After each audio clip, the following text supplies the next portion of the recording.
Hey, what's this with our chicken, man? Have the eggs had a chance to hatch yet? Well, maybe you can go check on it for me, my friend, if it's not too much trouble for you. All right, I'm sorry to put you out. Tell that to Kanja Club. This is where the fun begins. This is the way. Red 5 standing by.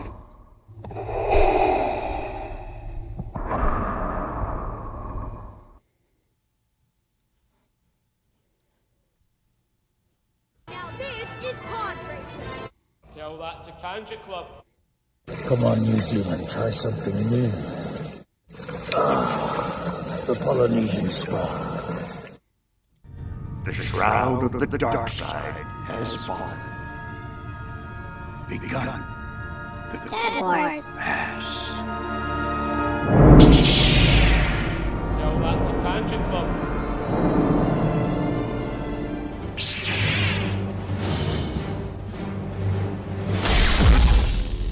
I'll show you the dark side. Hello there. Hey, welcome to Dad Wars. I'm Justin. I'll be your dad for this evening. And just wanted to say thanks to everybody, friends, old and new, for tuning in. We have a record number of participants at this early part in the game. We've got 4, and 2 of those are Aaron on 2 different devices. Just a little housekeeping. Wanted to let everybody know that we are now on Spotify and Apple Podcasts. I will link to those in the description below after the show. I didn't get time to do it beforehand, but special thanks also to our new channel subscribers, Tara and Mike. Love you guys. Thank you so much. All right, now without further ado, let's bring in my co-host, another simple dad trying to make his way through the universe, Aaron. Shall I say your last name? Hello. I figured I'd get like a little more dramatic than normal. That's fine. I thought it was good. Yeah. I'm wearing glasses. I like the glasses. Do you? I'm sure that's all. Yeah, for vanity frames, they're pretty hot. I like them. Yeah. Because you have. Oddly enough, I got these through the magazine Vanity Fair, so Yes. it's connected. Free with a paid subscription. Exactly. So I got a subscription, but no prescription, so I can't see jack right now. Everything's a blur. I think it's cause to celebrate. I don't think I'm speaking too soon here to say that this is our first show that hasn't completely stalled out. Not content-wise, but technically. Like we're Right. still moving. It's Okay. It's Give it time. Yeah. Give it time. Yeah. And as soon as Pull I apart, said go. that, our render times on the frames just jumped up to a scary degree. Anyway, good to see you. I feel like I haven't talked to you in like 22 hours. It's been about that, man. Yeah. Forever. It's crazy.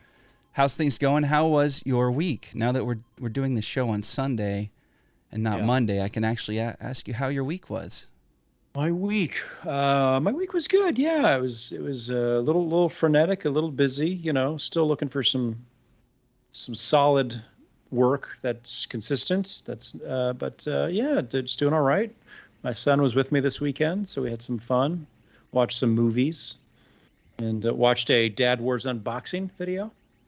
Pretty exciting. Excellent. Yeah, that was my first collaboration with my oldest daughter, Eloise. Actually, the show originally, we actually started out with an idea for a Lego channel. We actually launched a Lego channel for her, and her attention span wasn't quite there yet. Mine wasn't either. So we shelved that for a bit, and then we started watching a lot of Star Wars and talking about Star Wars. And so that was her first. That was her first episode, official. We've done a couple little like live streamy things where we're building Legos out and stuff. But what'd you think? Did you guys enjoyed it? How did Edison react to it? We watched the whole thing. We were excited to see your daughter's excitement on her face with the amazing helmet. That thing looks amazing. That's from Russia. It is from Russia. the motherland. I Yeah. was shocked at the quality. I knew it looked good in all the reference photos I saw. It wasn't terribly cheap, but I kind of went a little nutty over the lockdown, so I just felt like we needed to have that in the house to make everything better. Bo-Katan helmet. For anybody missed that, it's on the channel. Just check it out under our Bounty Edition series. And we're gonna probably try to do that on Saturdays, like Eloise and I, or Piper. Piper actually made an appearance too. My little middle. Yeah. But then we're actually this weekend. I think what we're gonna do is get out the big box of clones I've collected over the years. There was a challenge a couple months ago from one of our viewers who said, if I don't see him, it didn't happen. So I had been boasting about, or just describing like a huge bin of clones that I had amassed over the last 10, 15 years. But so we'll drag that bin out of the storage, and who am I kidding? It's like right here. Little peek behind the curtain, everybody. But probably Saturday we'll check that out. But good. I'm glad you got to see that. Just trying to bring some more fun content to the show. It was great because I'm sorry, go ahead. No, I was just gonna say, not that what we're doing isn't enough for anyone to handle. But, no, that's cool, man. Just shoot us down. All our hard work. Thanks, man. I got a bad feeling about this. You and me both, buddy. All right. So and we got onto iTunes finally. Oh, good. They came down from on high and gave us a little spot, threw us a breadcrumb, so we're actually on there now. And, so if anybody's listening to this instead of leagues. watching it, thank you for listening, and keep listening and start watching as well. Yeah. Anybody listening is spared having to look at us. This is not false, what you're saying. So yeah, maybe just keep listening. Don't look at us. Don't you look at me. Don't. I can turn your camera off if you want. Okay. I think it might be best for everybody. Can we talk about my shirt just really quickly? Okay. Let's just jump right into merch. Okay. All right. Let me bring watch this. I'm gonna bring I like to do this. Bring the desk down. Yeah. You know who that is? Is that hold on. Don't tell me. Just tell me. That is Newt Gunray. Close. Same franchise. Okay. Enfys Nest. It's Cobb Vanth. It's Cobb Vanth on a Mando shirt. Okay, that's not impressive. Maybe not impressive, but I wasn't looking for it, and B, it was at Target. There's a Cobb Vanth shirt at Target. It says Mandalorian. They have like 20 Mandalorian shirts. I kind of just skipped through the men's t-shirt department lately because it's all kind of just really top level. Like there's the Star Wars shirt, and then there's 20 Grogu shirts, and then I rounded the rack, rounded the corner, and there was just one Cobb Vanth shirt in large. It's my size, and I just couldn't help myself. Obviously, you contain your it. excitement, please. Contain your excitement. Oh, I am, and that's a talent that I learned in Tibet. That's awesome, Cobb Vanth. He didn't make as much of an impression on me as he did you. He didn't obviously. He didn't light your fire. He didn't do it for you. Yeah, I was like, okay, cool. There's a super skinny guy wearing Boba's armor. That's what's so awesome about it. Yeah. He walks in like in the saloon. It's almost like he's pushing those doors open. He's kind of got the gait of like Woody from Toy Story. But he's in Boba's armor. Yeah. I just think that's the coolest thing. Yeah. That was cool. So it's what I find I like Cobb Vanth okay. I'm not getting too excited here, but what I'm saying is that there's a Cobb Vanth shirt at Target. It's pretty awesome that they're spreading out. Yeah. Like, who's going to be next? It's Queel? Yeah. Let's get a Queel shirt going. Yeah. please? Question mark. Yeah, but you do go there, and it's like, oh, cool, another Grogu shirt. Yeah. And it's like, okay, that ship sailed. We're good.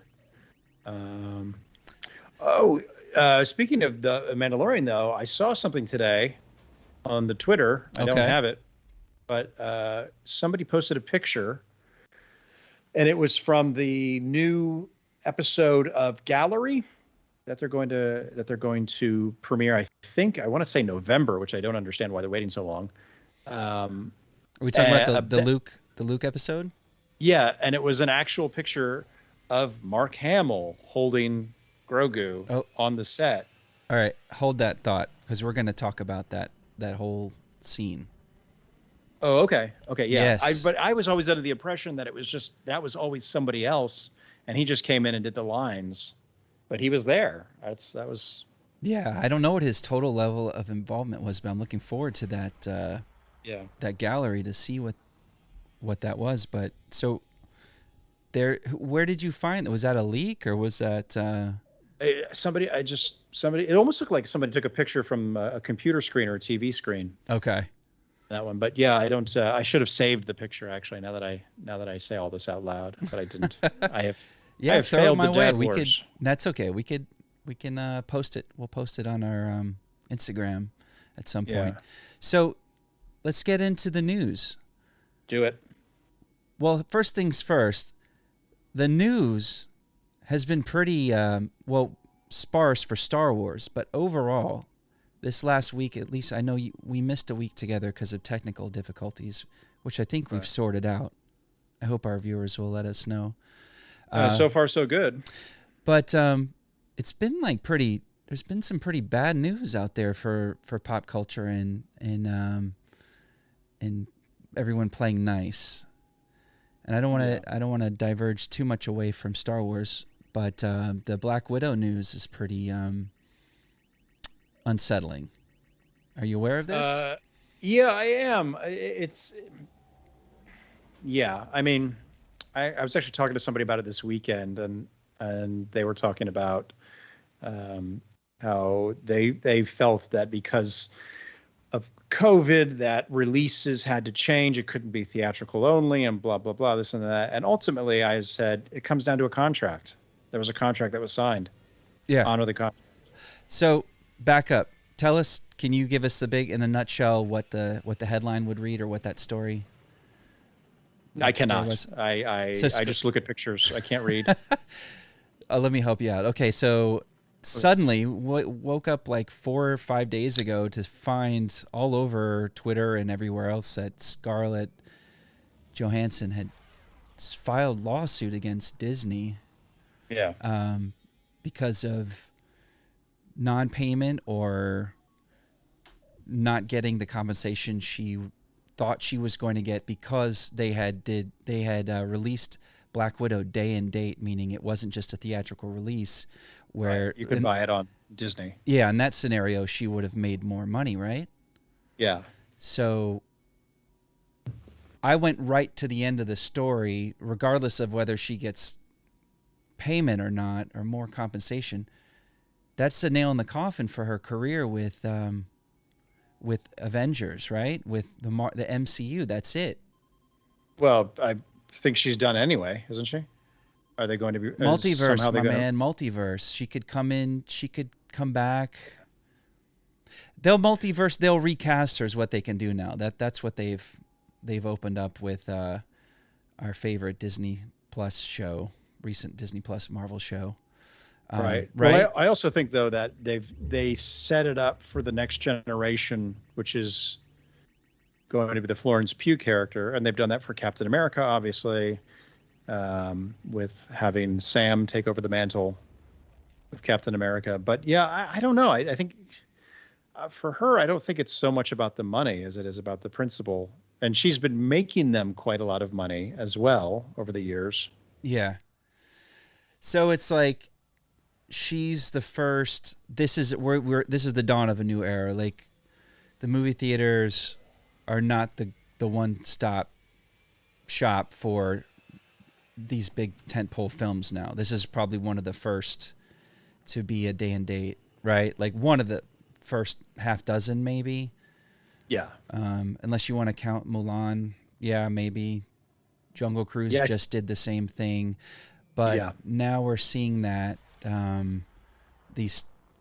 gonna have to pivot. The whole industry is gonna have to adjust, just like the music industry had to adjust when MP3s, music encoding and compression became a thing in the late 90s. And by the way, I cannot hear that word without thinking of Ross on Friends yelling, "Pivot!" Anyway, sorry. We'll always get a Friends reference in every episode. Just gotta try. Hang in for those. So this is that, right? Is she like the Metallica of day and day of streaming? Her, Emma Stone, and who was there? Was That's another right. one. I just saw that Cruella for the Cruella film. So they're all jumping on now. Yeah, and so it just I think it's just a matter of saying, okay, we had this agreement. You altered the agreement without conferring with me. So let's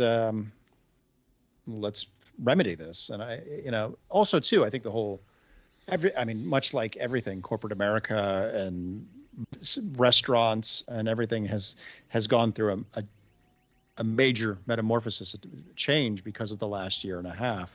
Yeah. So, we don't know down the road. We don't know when this whole thing's going to end anyway. Did you ever in your whole life think you'd be eating al fresco as much as you are now? Absolutely not. Isn't? But that's also somebody you told me you went to high school with, al fresco. Yeah, Al. He actually runs a Tony Roma's in Boca Raton. So. And this is where the dad jokes begin. Happy National Girlfriends Day, fellas. Thank you, Matt Drum. So when I pop into other YouTube channels, Star Wars related or anything similar, and leave a comment, they're always like, "Oh boy, here come the jokes. Here come the dad jokes." So yeah, maybe a double-edged sword having this catchy, snappy name for our show. Yeah. There you go. All right, we got Matt Drum. Matt Drum in the house. So I guess our stream is still chugging along. It looks like we. It seems good. Let me put the glasses back on so I can see.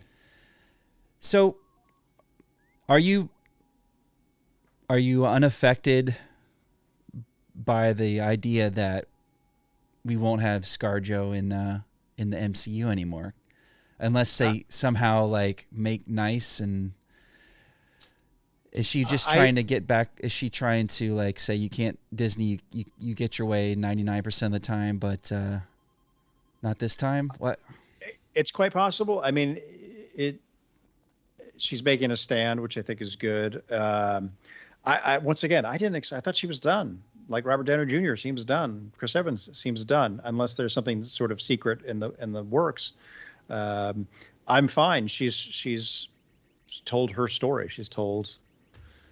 Now it's time to cash in and get out. Yeah. I think the only person that I would really love to see again would be Chris Evans as Captain America.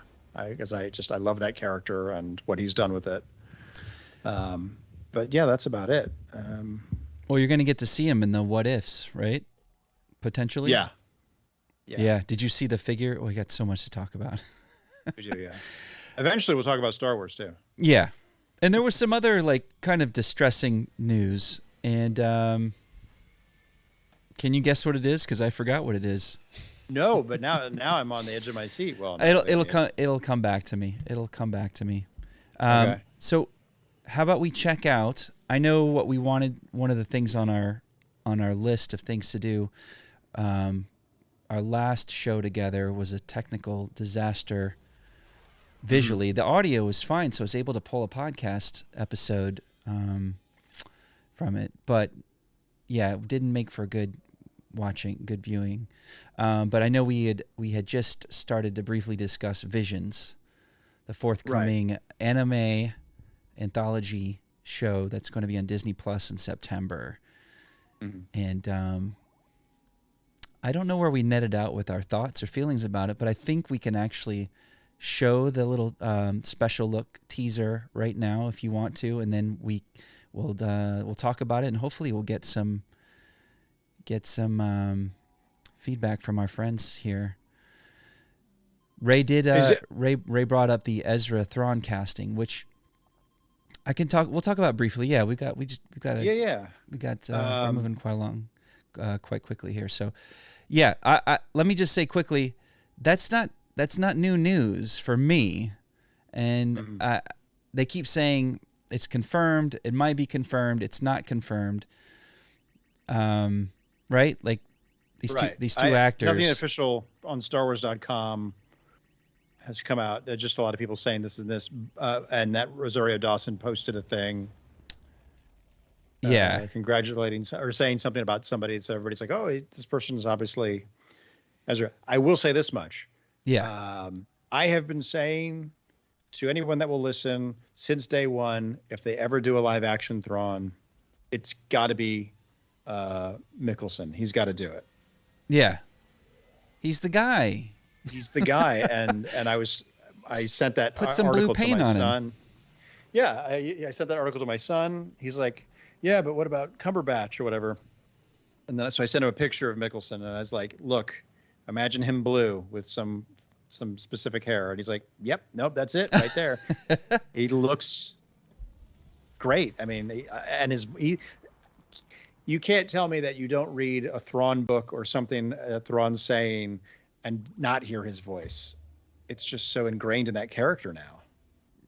Yeah, I hear it in my nightmares. Yeah, that's actually just me in your room. Sorry. I didn't know you did a impression of our guy, Lars. Oddly, only in your room, which is weird. It's a weird tick. Tick. Not to be confused. Tick. Are you talking about Bad Batch already? Yeah. Ricka. Tick and Ricka and Ricka. All right. Let's see if we can bring this article up here. Are we gonna get tagged for this? No. I don't think any trailers or anything. I think you get tagged for airing full episodes. Okay. But while we're talking about the casting rumors, and I figure maybe why don't we just read through it really quickly to get everybody up to speed, in case anybody hasn't had a chance. But again, I feel like I've been hearing these same two names for 6, 7, 8 months, but I don't know. Okay, so Rosario Dawson seemingly confirms Thrawn and Ezra Bridger casting on Instagram.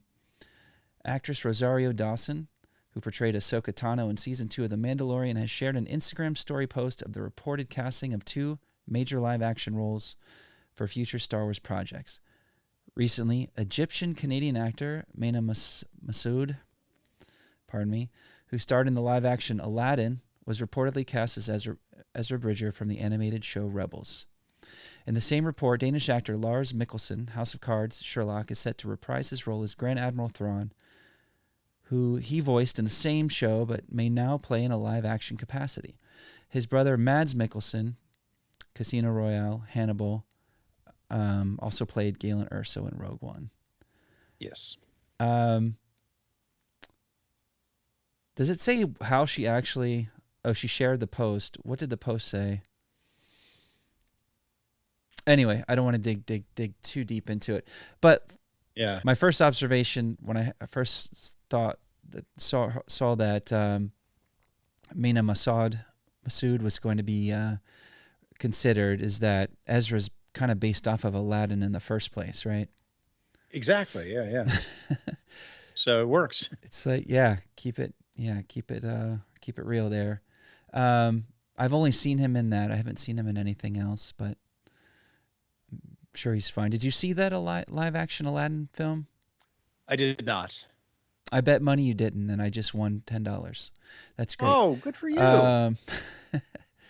So yeah, there was another guy I'm following on Instagram who was kind of hinting that he was hanging out at Lucasfilm, and this other guy really looked fantastic in this. Someone had done some fan art, and he's also like a Middle Eastern actor, but he apparently is not going to get the role. Was this the guy? He was on a show. I think it was called iZombie. Yes. Yeah, I think I saw that.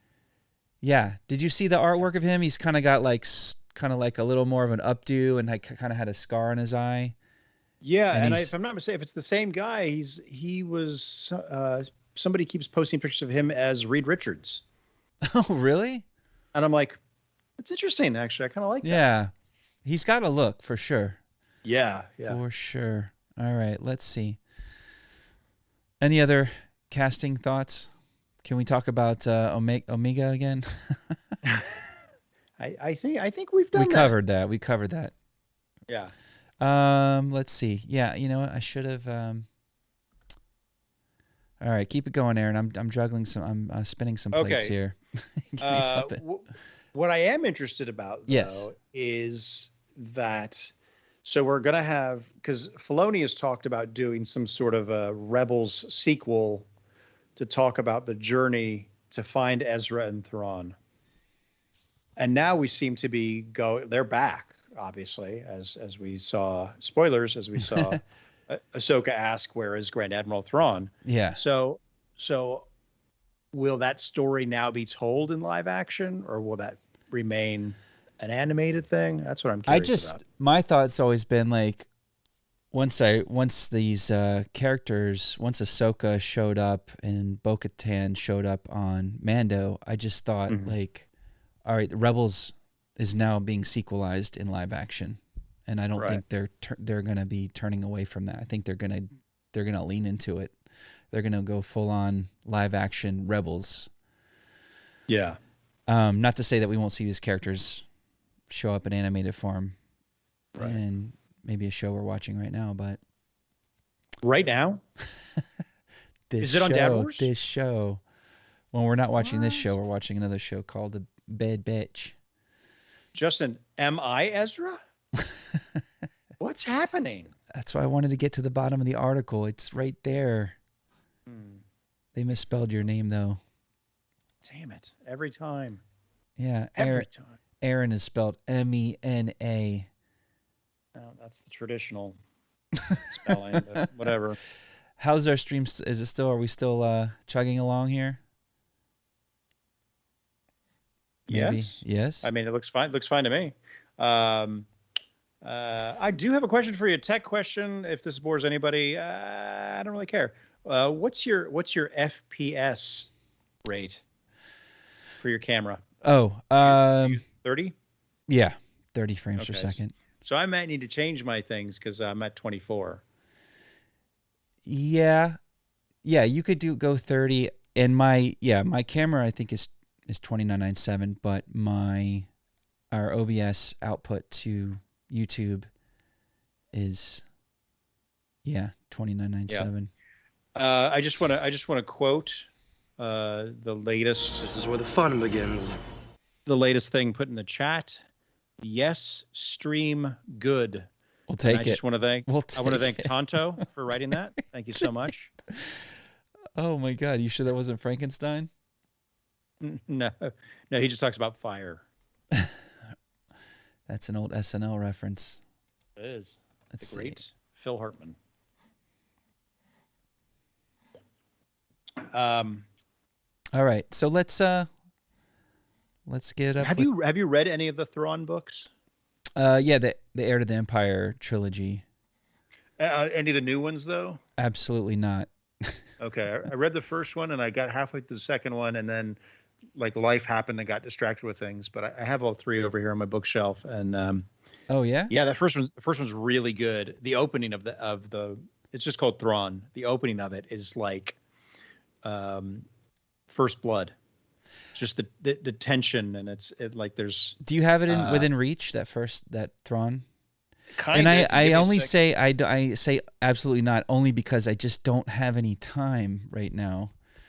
When I commuted on a train to the city, or when I was commuting into the city, I read like lots of books. I read all the Game of Thrones books and a Thomas Jefferson my underwear biography. just showed up. Sorry, everybody. And I had plenty of time to read, but now that I'm at home, you'd think I would have more time to read. So that's the first one, Thrawn. For those listening, I'm holding up the book to the camera. Give us the So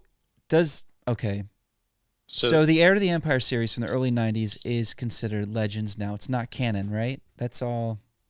Yeah, I think it's just Legends, but he has now been brought back into it because of Rebels, which is awesome. Thank you, Filoni. So this is and after Friends. Thrawn is rescued, or maybe I should do this in a after Thrawn is rescued from exile by Imperial soldiers. I can't do that. His deadly ingenuity and keen tactical abilities swiftly capture the attention of Emperor Palpatine, and just as quickly Thrawn proves to be as indispensable to the Empire as its most loyal servant, Darth Vader. So it's just kind of his introduction to the Empire and his rise in the ranks, and it's cool because there was something I read years and years ago about the Emperor, and I want to say it was a book. It might have been one of the Thrawn books. I don't know, the Heir to the Empire books, but it was something about how the Emperor was in a way kind of a racist. Like if you were not human, if you were an alien. I think that was the original Thrawn books. Timothy Zahn, Thrawn. Yeah. So that comes into play in here, which I thought was kind of cool. And then the second one is called Thrawn Alliances, and it's two stories that are being told at the same time. The first one is Thrawn in, I guess you'd call it present day, working with Darth Vader, and then a flashback with Anakin Skywalker and Thrawn. So that's kind of interesting. And then this is the third book called Thrawn Treason, and this is unread. I don't know what it's about. So I got nothing. So I don't think you mentioned it, but are those actual like sequels from the original Zahn trilogy? I think these actually just now take place. And no. I think these are canon. Those are canon. Okay. Yeah. Timothy Zahn. Those three works of art you produced in the early '90s. Just throw those away. But they're still good reads, though. They're really good reads. Yeah. Oh, fantastic. Yeah, for sure. Matt Drum, you answer your own question here. You tell us, who would you dreamcast as Joris Sabaoth? You let us know. I'd cast Matt Drum. That's who I would cast. This is the way. All right. Yeah. What do you got going on over there? You're awfully quiet. I know. I'm trying to juggle pages here. Yeah. The intern, we never got to hire those interns, and now the summer's almost over. It's bastards. All right, let's see. Yeah, did you see those Marvel figures? I'm just jumping back to when we were talking about merch, like the What If figures that they just announced. I did, yeah. Yeah. What'd you think? There was a Spider-Man with Strange's cloak on, right? He was like a zombie hunter. Then there was a zombie Cap. Yeah. Then they had the Agent Carter, Captain Britain. Oh, that looked cool, right? Really cool. Yeah, that looked really awesome. Who else? Sylvie? Yeah, there was a Sylvie in there, and then there was and I saw Sylvie. I saw Sylvie, and I just thought right away that was something you had probably just already ordered. I did not. No, I am at a point right now where I need to watch all of my funds before I start. Yeah, I think we all should be. Yeah. Yeah, I got a lot of good feedback for the unboxing, but let me tell you, that was an expensive episode. Was it? If you think about it. Imagine. And you had to pay in rubles, which is even the weirdest thing. Yeah. Okay. I think we can jump over to our Pew Pew News page. Let's see. Matt, who would you cast in that role? Someone who looks good in a robe with a barrel chest. If he were still alive, I would say Sean Connery. But he's not, so I won't. Think about him in that, what was that outfit? Zardoz? Yes, please. Boy, that was a look. That was a look, if that was a look. All right, let's see. Let's get into some visions. Let's check this out. Let's talk. Let's talk about this visions thing. If we can. We can't. And our stream's still going. I just can't believe it. Yeah. All right, Visions teaser. Yeah. Play for me, would you? Here we go. This is exciting.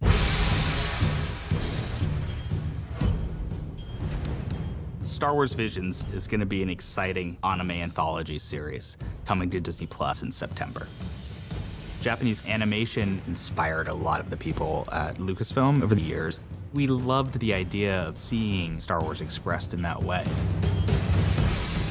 Each one of these studios that we approached, we found hardcore Star Wars fans. They all had a story they wanted to tell. 初めてスター・ウォーズの企画って言ったらもうあれなんかこのような夢のようなことができるのかなっていうふうにはちょっと思いましたね。いやもうついに来たなと、もう待ってました。その時の提案の内容がこれスター・ウォーズでこれやっていいのかっていうなんか面白いものだったんで。We were looking for something from the heart and soul of the individual creators. They are their visions through the lens of Star Wars. There are so many genres at play.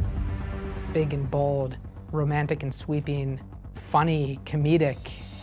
で、この作品独自の、ところスタイルとしては、ロックオペラということで日本の山岳文化みたいなことをしっかり描けたらな。暗黒教の双子が生まれてこれがどうなるのかというのが基本的な設定ですね。ライトセーバーって子供の夢が詰まったガジェットだと思うんですよね。でそれをさらに今回僕はここもちょっと和のテイストみたいなもの。We tried to have some retro vintage feeling. We couldn't skip the Astro Boy influence. People love Astro Boy. どちらかといえば自分は最初象徴的な意味を、さっき言ったように、人間の姿をしてない主人公にしたかった。スター・ウォーズみたいな時代劇を作りたいマスターとパダワンが未知の敵みたいなのに遭遇するっていうお話ですね。本当に最後はスター・ウォーズあれば、本望だったなとは思います。We feel so fortunate to be working with these filmmakers. There are so many opportunities to reflect Japanese storytelling in a Star Wars universe. Star Wars Visions is completely different than everything else in Star Wars storytelling. Audiences will fall in love with it.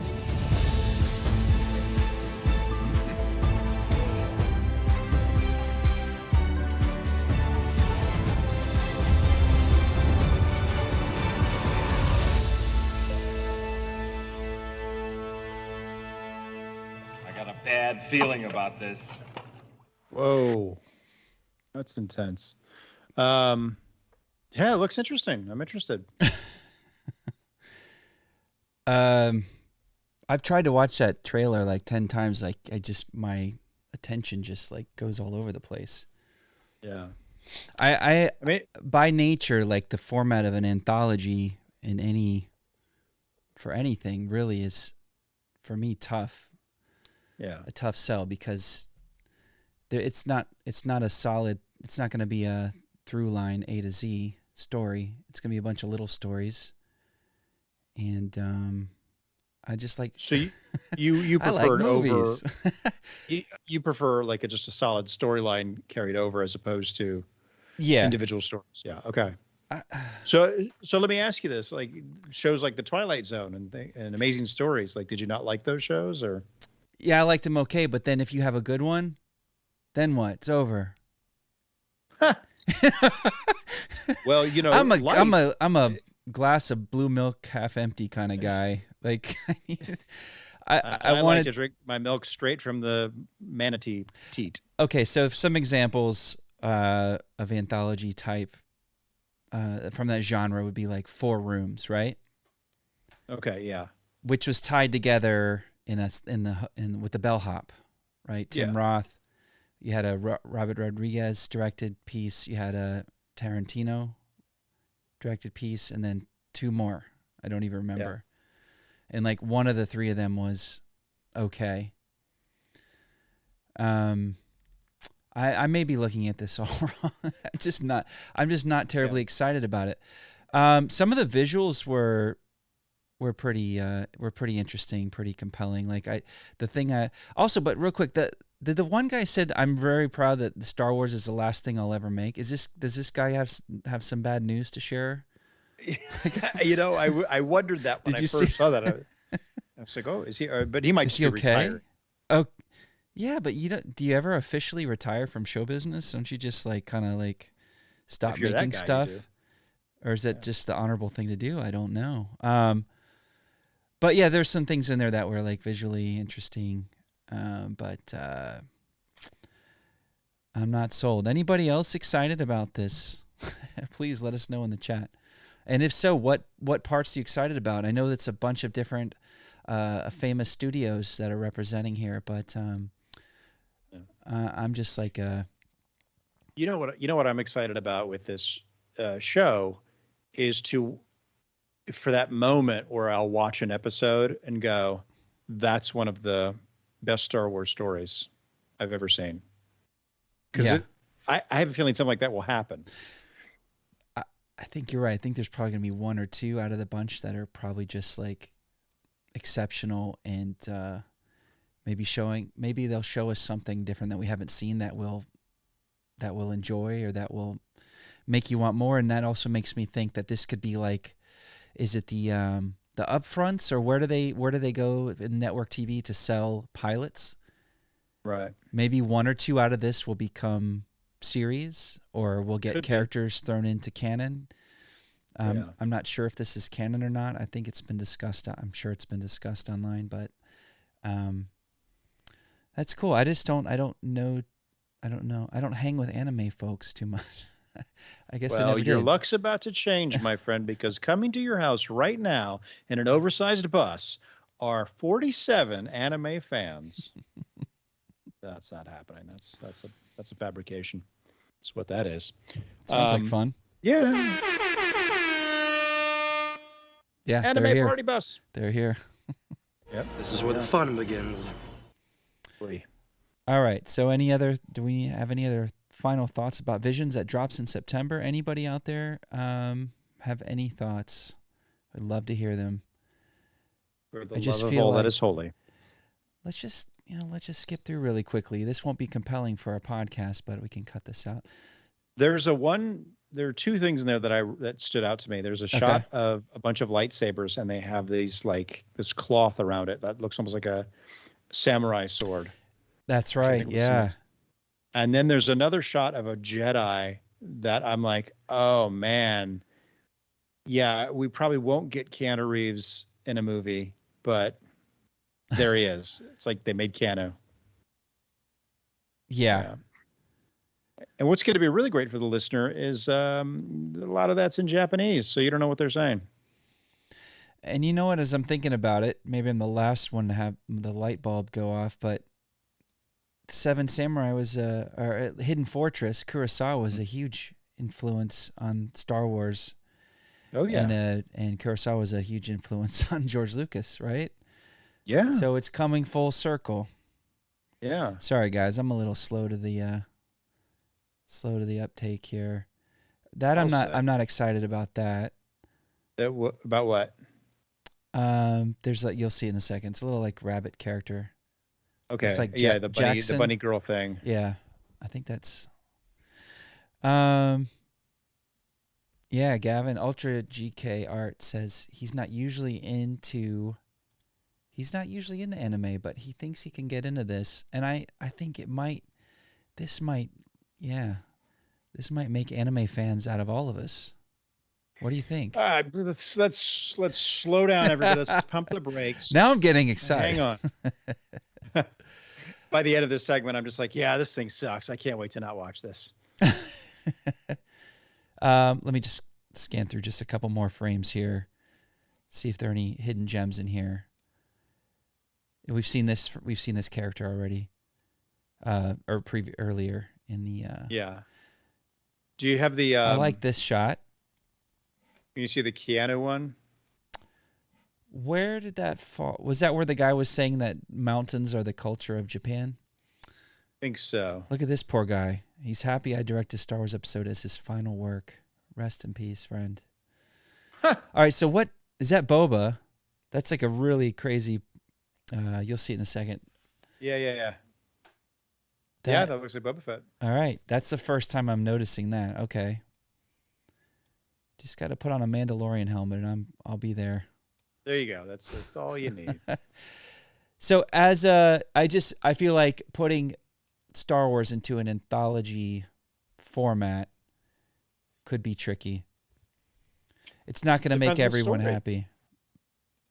Yeah. Yeah. You just, it's so funny you say that, because I found something that I wrote many, many years ago that was basically a Star Wars anthology series that told stories in between the movies. Yeah.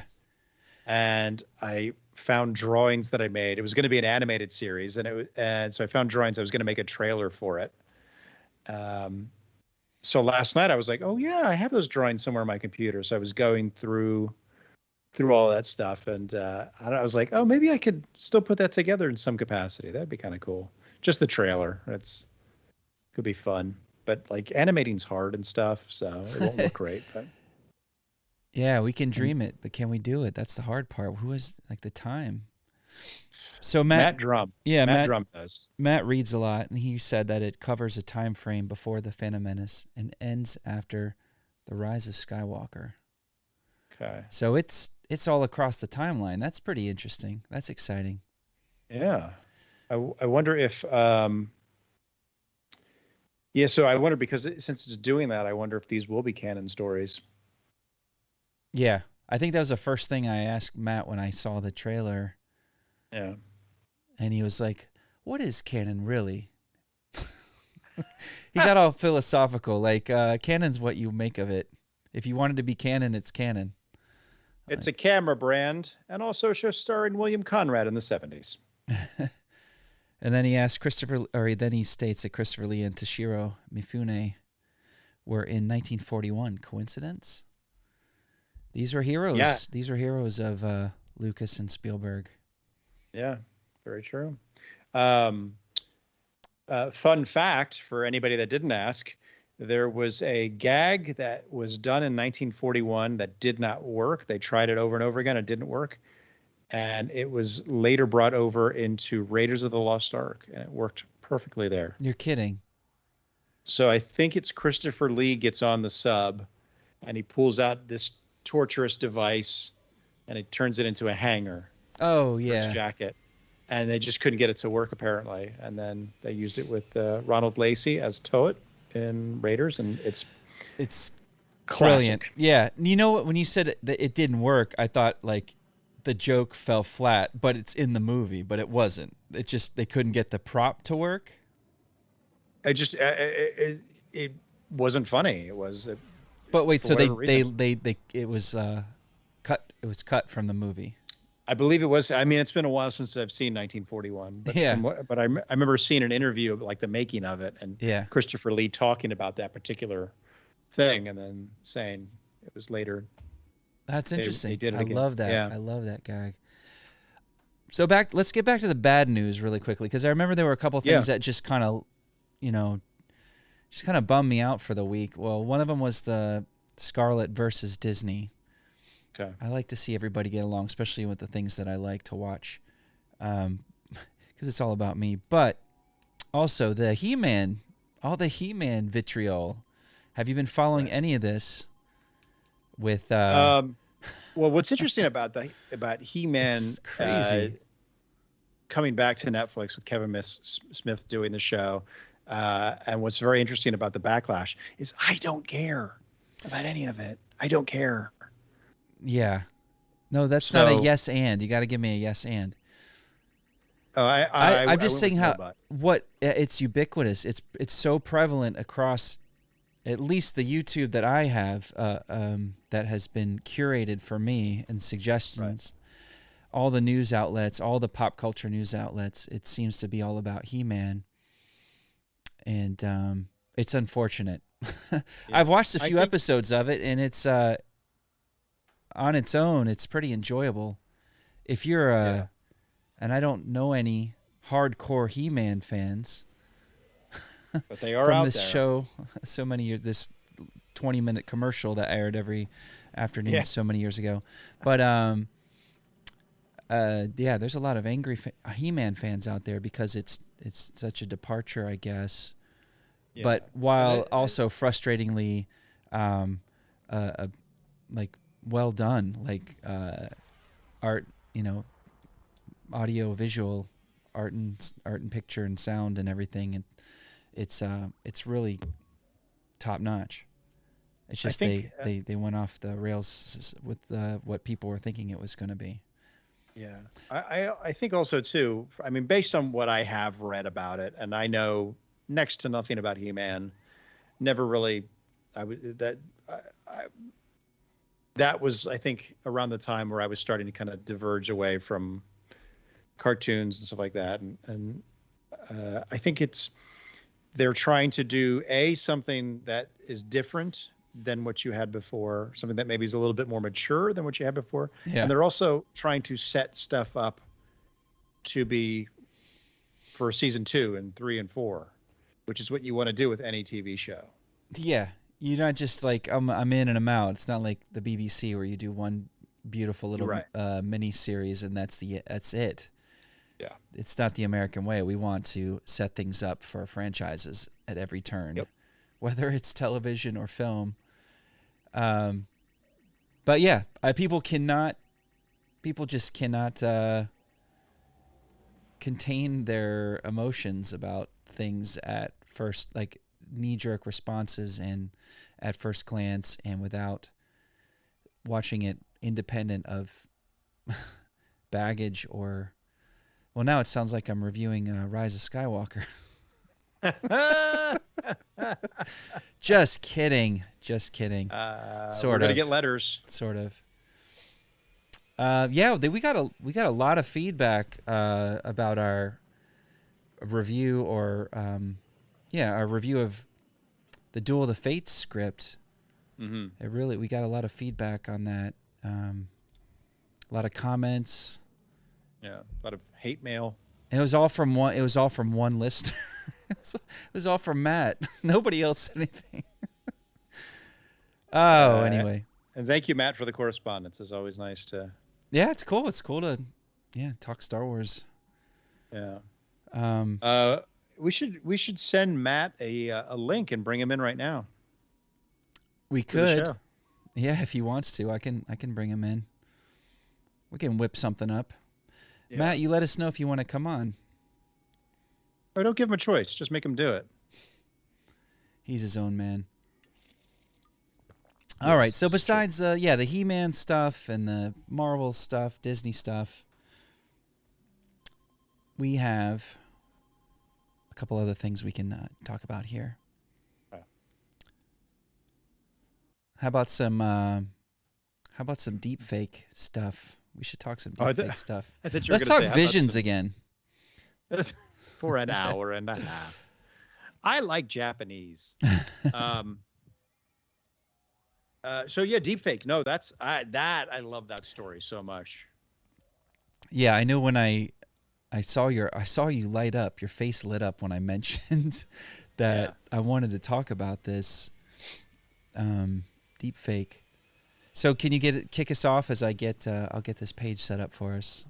So this guy posted a thing after the Mandalorian episode where Luke came back. Spoilers, people, get caught up. And he basically redid the Luke Skywalker face, and it looked better.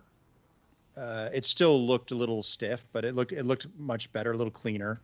And it was just revealed this week that the reason he's been a little quiet on the social media lately is because Lucasfilm has hired him to assist with their digital faces. I love it. All right, let's see. Let's bring up the article. Let's do it. Matt, are you ready to go, Matt? You ready to come on the show, Matt? Come on, Matt. Matt. He's got a lot to say. He's got a lot of good things to say. This is our last show, Matt. You should come on. This could be our last show. I don't know. No, so far, so good. Yeah. All right. So, really well said. Their synopsis is really great here. Let's just read it. Lucasfilm hires the YouTube deepfaker who puts its Luke, Leia, and Tarkin cameos to shame. They didn't de-age well, but maybe Shamook can help. So the author recently rewatched Rogue One, Star Wars story. It mostly held up, except for Lucasfilm's attempt to bring Carrie Fisher's Princess Leia and Peter Cushing, Grand Moff Tarkin, back to the big screen using CGI. That's something that only bugged me the tiniest bit the first time I watched it.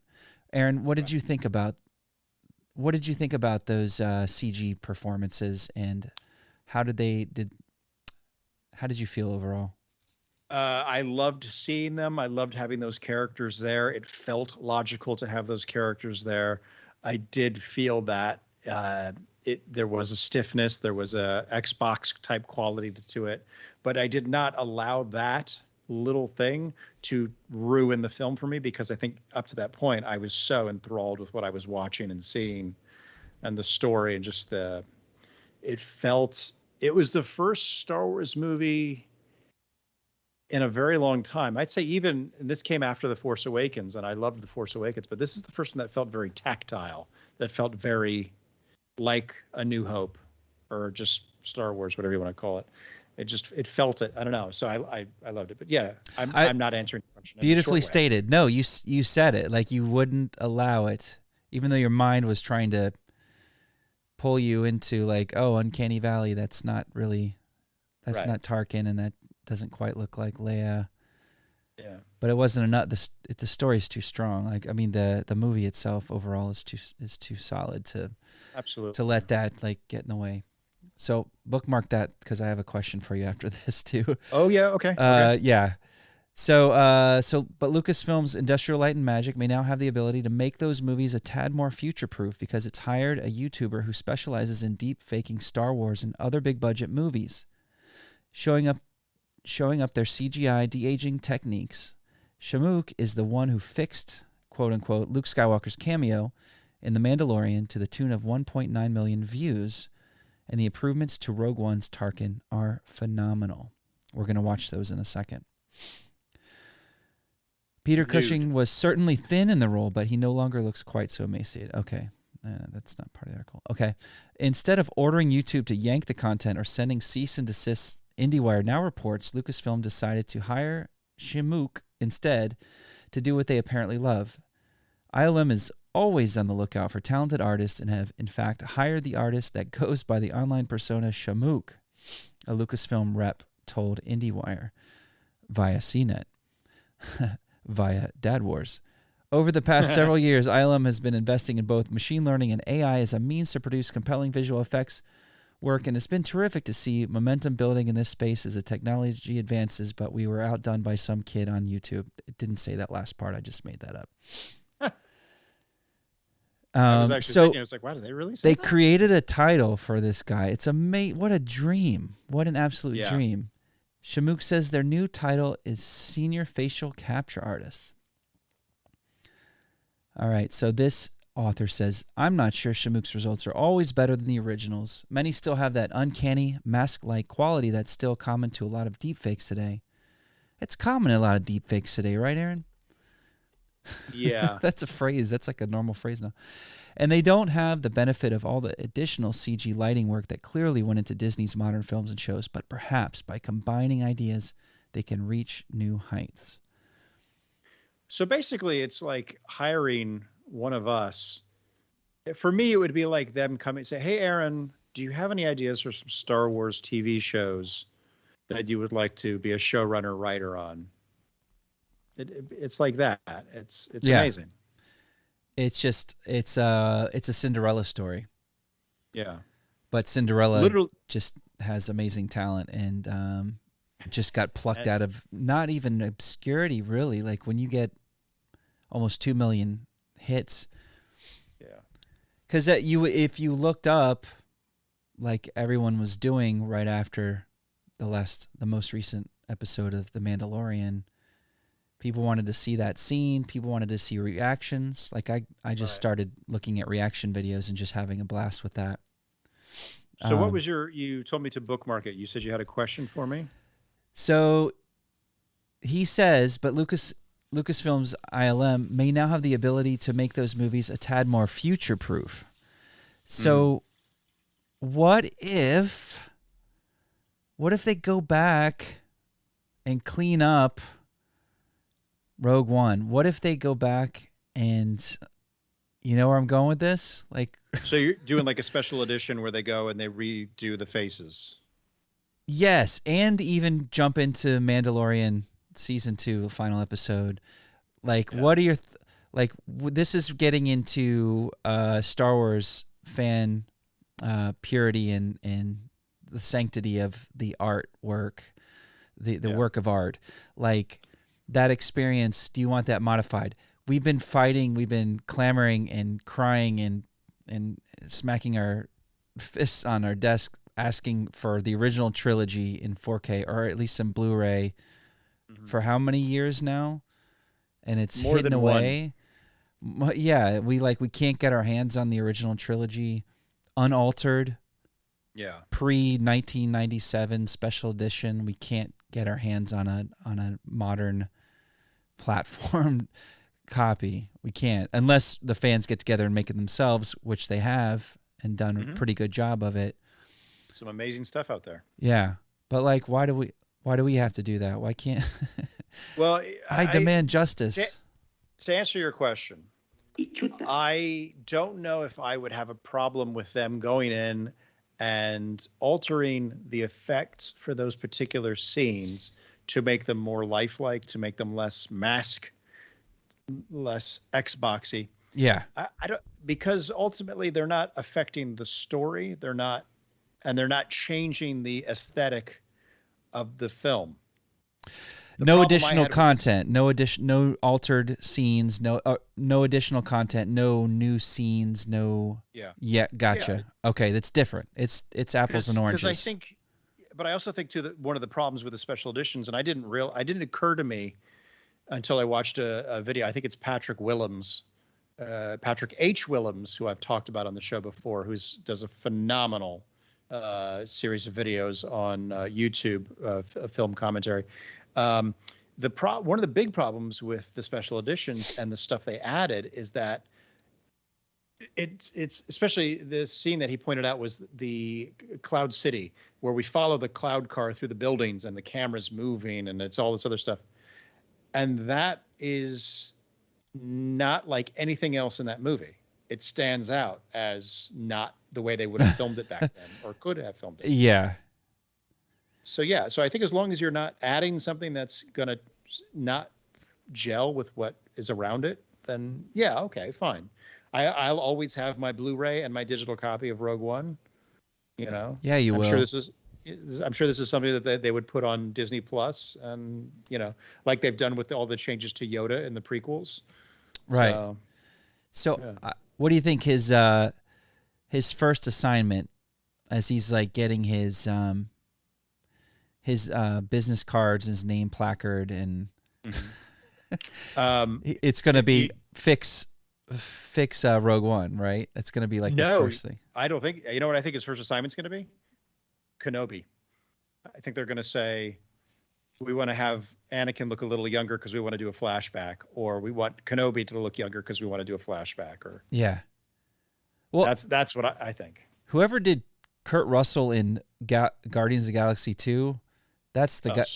That's the guy or girl. That's the team. Yeah. I thought Michael Douglas looked good in Ant-Man too. Oh yeah, yeah. Pretty seamless, really. Yeah. So I pulled a few of these. I pulled the 3 most popular reels down for us to watch and to share. Okay. Would you want to watch Luke with Shamook's fixings first, or would you want to watch Rogue One, or would you like to see the Solo treatment? Because he went in and did Solo as well. I've seen the Solo one, yeah. I've actually seen them all. I'd actually want to hear you say Shamook again. Shamook. Thank you. Let's see Luke. Let's watch Luke. Let's watch That'll be Luke. good for the listeners. Yes. We're gonna watch something. Sorry again for our podcast listeners. Use your imagination, damn it. If saying it would only make it so. All Imperial forces have been evacuated, and I stand ready to destroy the entire moon. That won't be necessary. We need a statement, not a manifesto. The Holy City will be enough for today. We've heard word of rumors circulating through the city. Sorry, hold on a second. Apparently, there's like a rather talkative Yeah, a lot going on. There's so much going on. All the clips. I'm gonna back it up. Sorry, guys. This scene did not deserve that. I apologize. I was like, oh, he's showing Rogue One and Mandalorian and I just for in the interest of making the show more efficient. Oh my God. just all the clips all the time. The Polynesian spa. Oh my God. All right, here we go. I'm so sorry, guys. All right, let's see if we can get this to work now.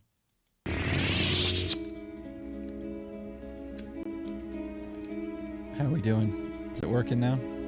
There we go.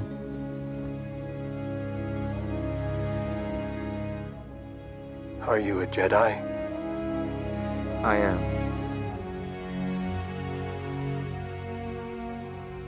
Gee, even the mouth seems a little weird. Come, little one. In the ILM version? I think they all look weird. He wants your permission.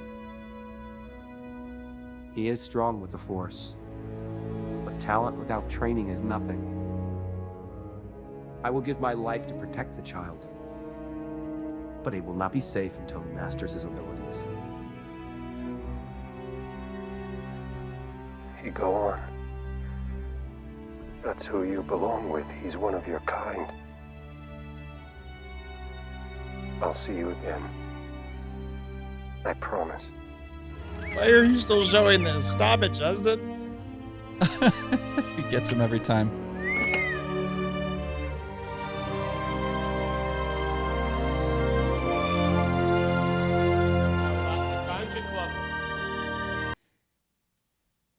Oh my gosh. And then the audio cuts out. Um. Oh, wow. So, yeah. Shamook in the house. Shamook in the house. Hats off to you, Shamook. Yeah, it definitely looks better. I still feel like the mouth is a thing. Even in Rogue One and with Leia and Tarkin, there's moments where it's like, So what I do know about 3D animation and modeling and motion capture, motion tracking, it really depends on how many points they add to those parts that need to move and articulate. Mm-hmm. And it just looks like they don't have enough going when he's talking. It does look like a mask. Either way, maybe they can fix it together. What he gets right, Shamook, our guy, where's the closer shot? Here. Less shine, right? Yeah. It looks more fleshy. It looks. Yeah, he gets the eyes seem a little more realistic and less flat. Yeah.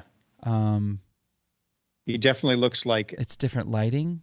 The model. Yeah, he looks like Luke, more like Luke from Jedi. Yeah, and less like a guy you'd hire for a children's party. Jedi with laser sword for your next for your children's next birthday. There, look at that. That's like night and day. The guy on the left. But you know what? Doggone it, that's a great episode. That's a great scene, and it worked for me. Yeah. Just take your glasses off if you're bothered by it. I just did. I'll put them back on. I saw that. Yeah.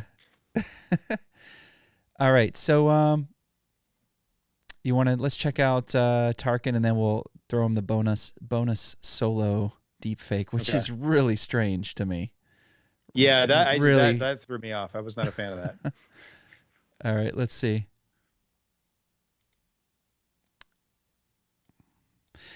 Peter Cushing was a very tall man. Was he not? He was. He was like 6'6" or something, wasn't he?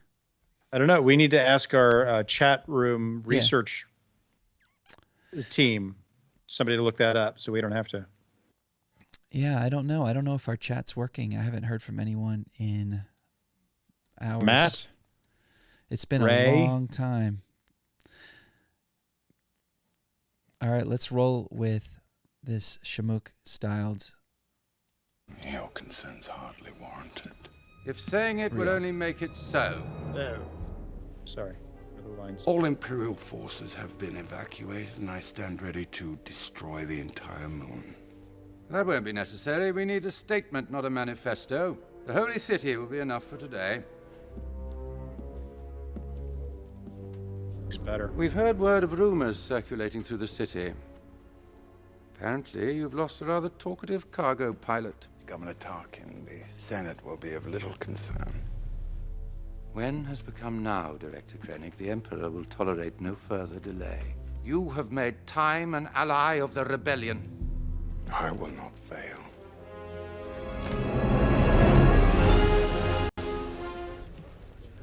I believe I owe you an apology, Director Krennic. Your work exceeds all expectations. You'll tell the Emperor as much. I will tell him that his patience with your misadventures has been rewarded with a weapon that will bring a swift end to the rebellion. And that was only an inkling of its destructive potential. I will be taking control over the weapon I first spoke of years ago, effective immediately. Jeddah has been silenced. You think this pilot acted alone? He was dispatched from the installation on Edo. Sir, Scarif base. They're reporting a rebel incursion.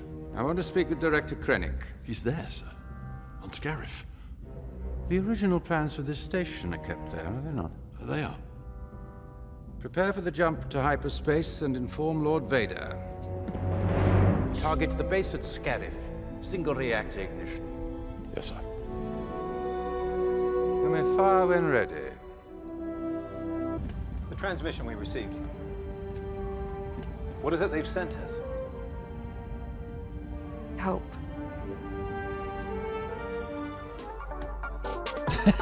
Shamook. Let me. It's just little details that he gets right with these actors that they did not get on the ILM pass. But now it man, makes me okay, wanna so watch Rogue yeah, One Ray. According to Goo, I don't know what that word is. Goggly. According to Google, he was only 6 feet tall. So I got my distinguished English horror genre actors mixed up. Christopher Lee was 6'4", and Peter Cushing was 6 feet. But standing next to Carrie Fisher, who was like 5 feet tall, right? Yeah, so that's still tall. So get off his jock, okay? Jeez. No, it was all in a complimentary. But so less shine, the lighting's better. Yeah, there was one shot where I was just like, "Oh my gosh, it's night and day." It's wild. All right, so tell me about the actor who portrayed him. His voice it's uncanny. Like he sounds so much like Peter Cushing. It's remarkable. I forget the actor's name, but apparently he was a huge fan of Peter Cushing's, and so it was, and had been working kind of on a sort of not impression, but just to kind of emulate him in certain roles, and it was just perfect casting. Yeah, he sounded like him. He had the mannerisms down. That shot right there is so fantastic. It's right on the money. Yeah. Original looks like a video game cutscene. Yeah. It's workable. It works. Let me just say, by comparison, looking them left like side by side. But this just makes me want to watch Rogue One again. And I was really excited to see him in a little bit cautious, like when I first saw Tarkin on the deck. Mm-hmm. I was like, oh boy, like this could go either way. And I was just so surprised at how well it worked. I always thought too, what would have been really great for his intro scene, when you first see him, he's facing the glass and it's just his reflection bouncing back at us. Oh, and I was yeah. I always thought it would have been so interesting to do the whole scene that way, him not even looking at Krennic until Krennic leaves, and then have him turn around to camera. I just thought that would have been interesting, and a real kind of power play on Tarkin's part. Yeah. They could have done that. They could have done that more and throughout the film if they wanted to, like, save money and avoid the scrutiny, right? Of us. Yeah. That's not him. But they went for it. They're like, we have the technology. We will build him. There you go. All right, let's see. Let's check out this Solo deepfake. It's so interesting. Are you going to play for us here? I think it's going to play for us.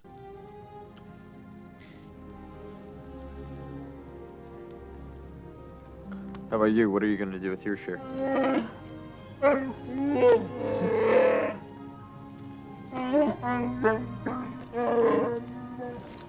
What was he saying? He's searching for his, The Chewie deepfake is remarkable. I don't know if he said tribe or family. What's the difference? You have any idea what you've done? We were not stealing for ourselves. We were hired by Crimson Dawn. Crimson Dawn? Now we owe them 100 keys of refined coaxium. Right.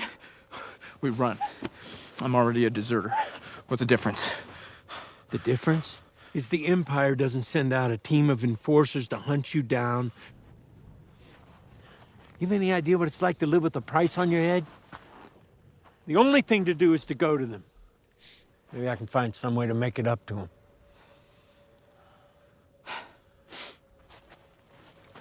And that's what we do.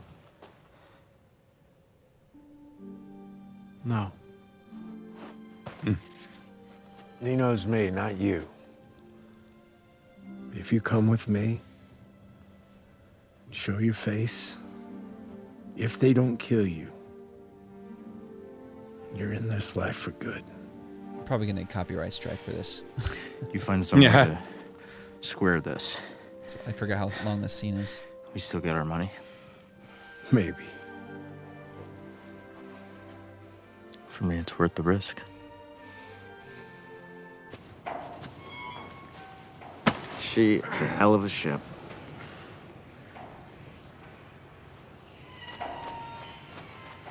And the Billy D. Hello, what have we here?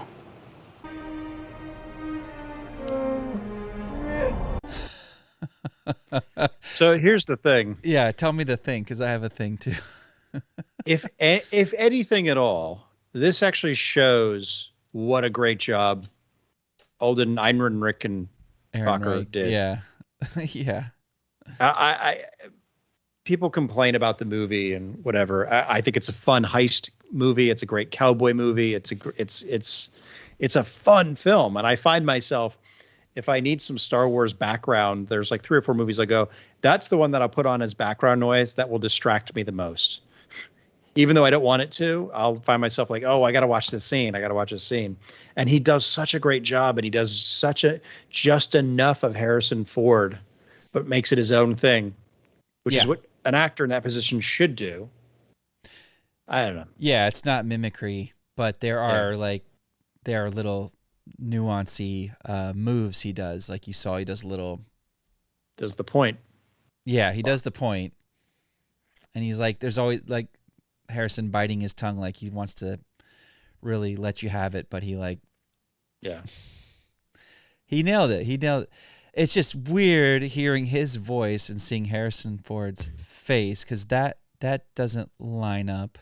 No. Really, and it's really apparent when they do that. Yeah.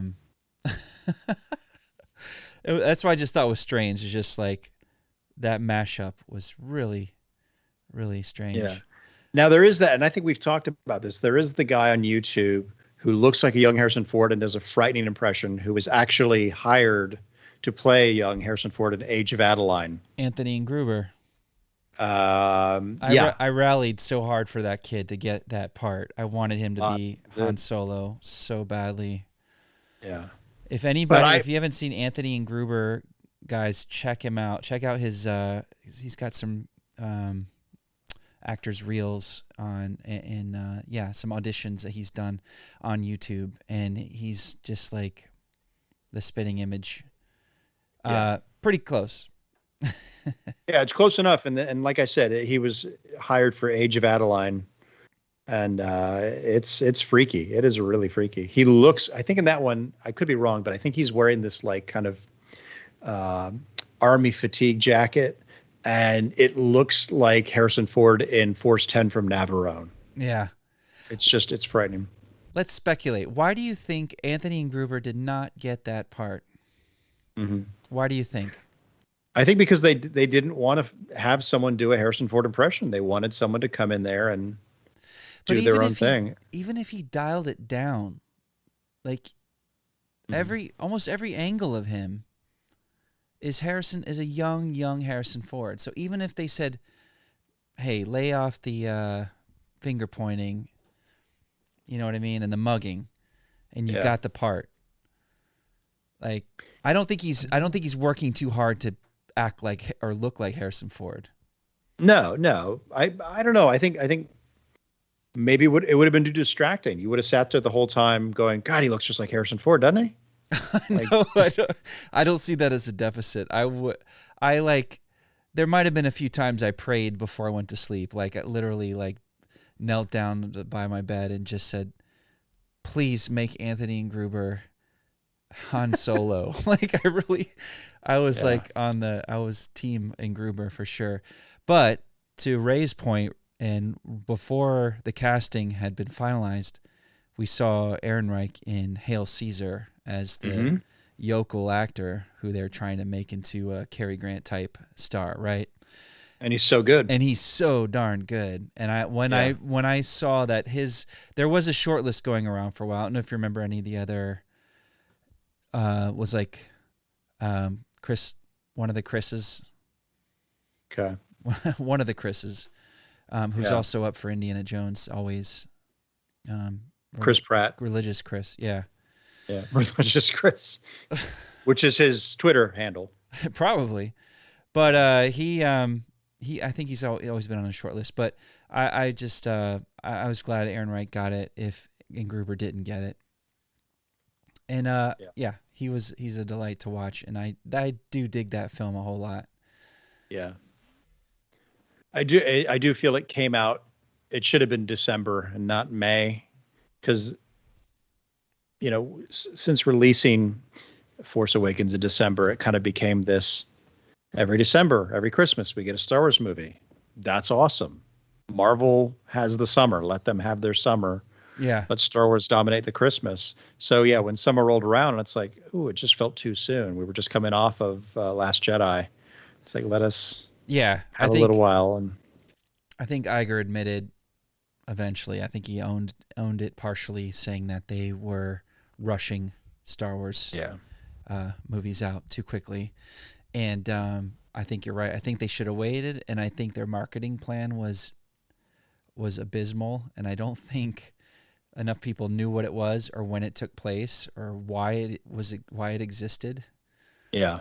And like diehard fans like us are absolutely going to be there opening night.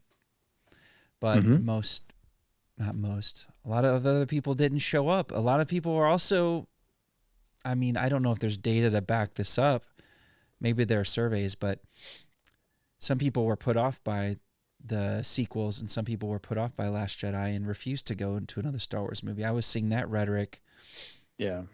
Like that seemed to be what was like the most vocal like opinion I saw online, social media and YouTube, because that's where I get my news. Obviously. Welcome to the 21st century. I've heard that too. And if that's the case, if people actually avoided seeing this film because they were mad at The Last Jedi, then those people just need to go away, because that's dumb.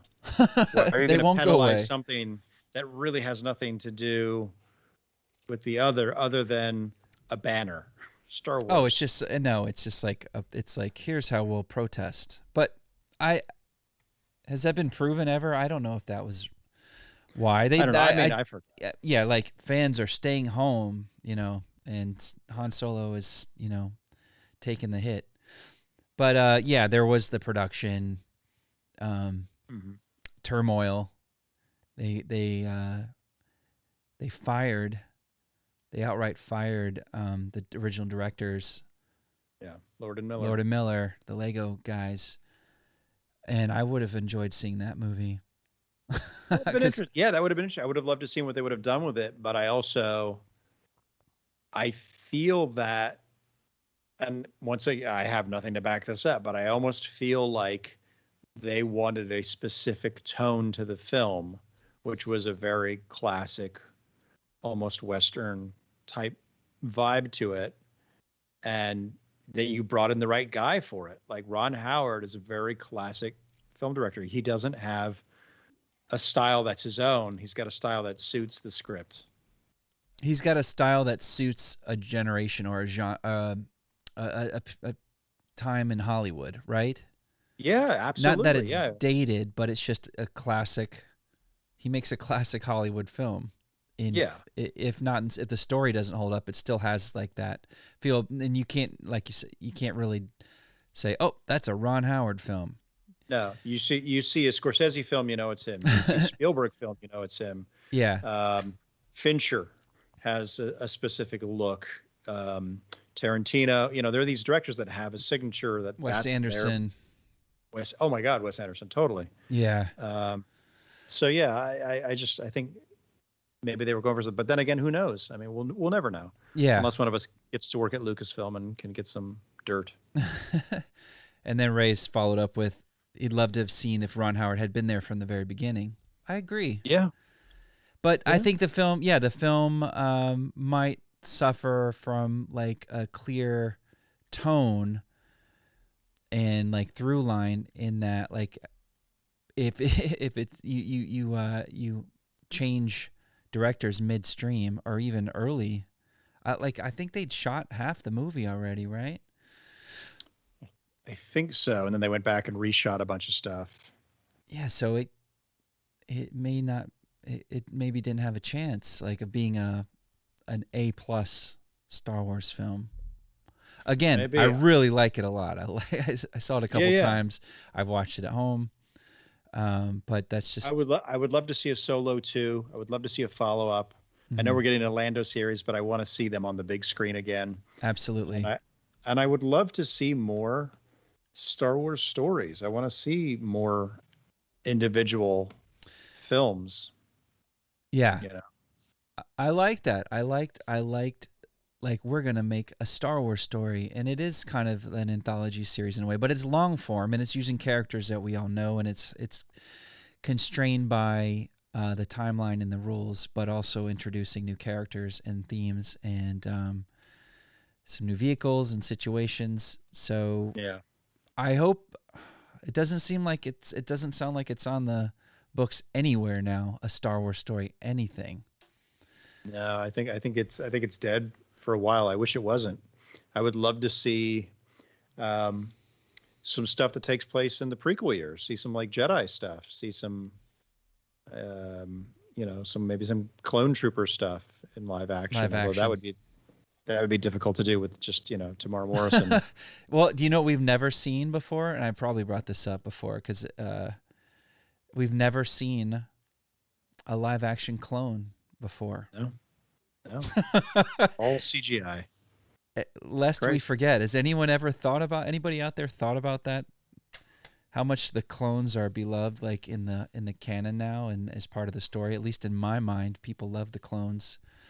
Yeah. And I just thought that was so well done in the Clone Wars cartoon, et cetera, et cetera. But we've never seen them live action, so no, we might in the next 6 months to a year see a live action Captain Rex, or whom else am I thinking of? Not Oddball. McGregor? No. If Eloise were sitting right here. Nope, the other one. Toby? Gosh, no. He's a main dude. So, Captain Rex and... What's the guy? Cody. Thank you, Commander Cody. Thank you. But we could see either of them show up in this Mandoverse. Maybe. Yoda, the first 800 years. Amazing. So much backward speak. So much. Well, that's what we're getting with Grogu. Yeah. Grogu's going to be around for a long, long time. Or not, depending. Who knows? He might have been killed in the Kylo Ren Purge, the Knights of Ren Purge. We'll do it live. Did you pay your electric bill? You're getting it's Aaron After Dark. Dad Wars. It is Aaron After Dark. I need to hold on a second. I'll make it brighter. Bear with me. Okay. This is the fun part of the show. Isn't that the quote? Red 5 standing by. Watch this, everybody. This is TV magic.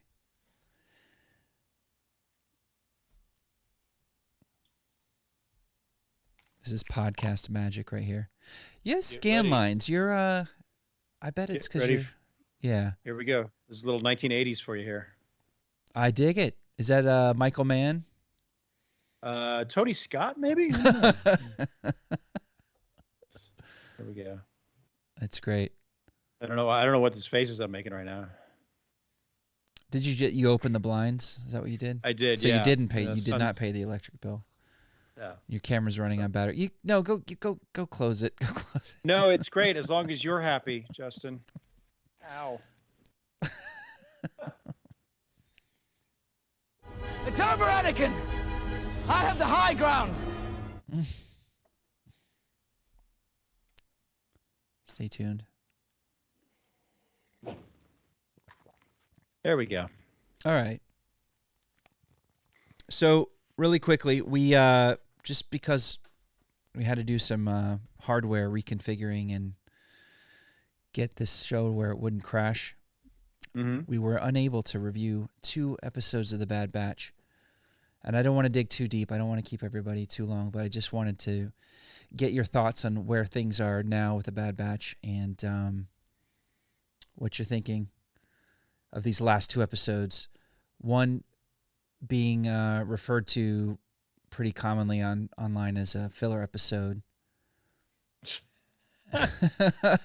And then the most recent one. These fickle fans, man, I tell you what, these drives me crazy. There's a guy, Joe Brennan, I believe his name is. He's got some really great videos as well on film commentary, and he has the one about how there are no Star Wars filler episodes. It's a really good video. Joe Brennan. Just check it out. What was it was the where they had to get the spice, right? Yeah, so this Dondorian or whatever took over. He took over Sid's parlor, kicked Sid out, and the boys are just returning from a mission, and they see the place is jumping, right? Right. But not with the usual suspects. It's with some weird, pretty cool-looking like security officers in full armor. Yeah. And realize that this guy's taken over. He's commandeered Sid's parlor. And there was they had to go down. There were all the creatures down Yeah. there. It was like Infested is the name of the episode. Yeah. Infested. There you go. Yeah. Enjoyable. Really fun, right? It was fun. It was a fun episode. We get to see Sid outside of the parlor. Yep. Sid joins up with the Bad Batch. Spoilers, everybody. Sid, I love seeing Wrecker Ricka lose his stuff. Like he just he he's gets a character frustrated. that at first I was like, I don't know about this character, and now I absolutely adore him. I think can't get enough of him. Yeah. love him. Yeah. So, yeah. So it was. People are saying it's a filler episode. It didn't push the story forward. People are also forgetting we've just been like, it's been like pretty relentless with story and moving things forward and introducing new ideas and bringing in really great characters that we all love and evolving these, growing these, building these characters out, the Bad Batch themselves. And so people just get on online right away and just start ripping apart the Bad Batch like, oh, I don't know about this show anymore. Oh my gosh. See, this is why I avoid, like, even because I go on Twitter And I'll see somebody, like if I start to see just the first few things, somebody complaining about Bad Batch, then I unfollow. Luckily, the people that I do follow comment on the people that complain. So it's always good, kind of funny. I will say I'm not looking for trouble, but my only excuse is I'm out there doing research and like getting the word on the street, and also getting more information and maybe some insights I don't glean for myself, but I don't usually uncover too much I haven't already figured out, but I do find a lot of opinionated people out there, and usually negative, which is not what we're trying to do here. No, and I usually ignore it and avoid it and have no time for it. It's like there's enough crap going on in the world. I don't need you bitching and moaning that an episode is filler, and you just want more people shooting and fighting, and it's like it's just. All right, now I got y'all worked up. Yeah, thanks. I gotta watch what I say too, because I want to like really go off. But also in context, keep in mind, we've had quite a few like really strong episodes in a row, and also there are only 4 left, so we're going to either they just I don't know. Either they just beat us over the head and we're exhausted, or they give us a little breather, because any good story, the tension expands and contracts, right? Absolutely. Watch any good movie. You got like a slow burn, and then all of a sudden an explosion of action and or turn of events, and then you're just like, but I don't mind taking a little break here and there, and also it wasn't filler. It was another adventure with the Bad Batch. Yeah, exactly. And, anyway, so it's not like something from a reset TV show where it's like every week it's a new murder and oh my God, Jessica Fletcher's here. Who's gonna die? It's not, it's not like that. Oh, Murder, She Wrote. Yeah. So what about? All right. So this last episode, the most recent episode. Now you've got these same fans who were shaking and crying the week before are with episode 14. It's called War Mantle, and it's basically total filler. The worst. It's Admiral Rampart's dream come true is to push the button on his personal Order 66, which is to like get rid of the clones. Get rid of the Kaminoans, get rid of the cloning facility, and get his conscripts, draftees, and volunteers in stormtrooper costumes, armor ASAP. Yeah, it's the exchange of power, and it's gonna get ugly. So that episode was all pushing the story forward. Oh my God! If that's so what people are so, looking for, and tons of action. And just that's the way it's probably going to be for the next 2 episodes, and then that's it. Yeah, it was great because you and I mentioned this, and I think you and Ray going to do a Bad Batch episode.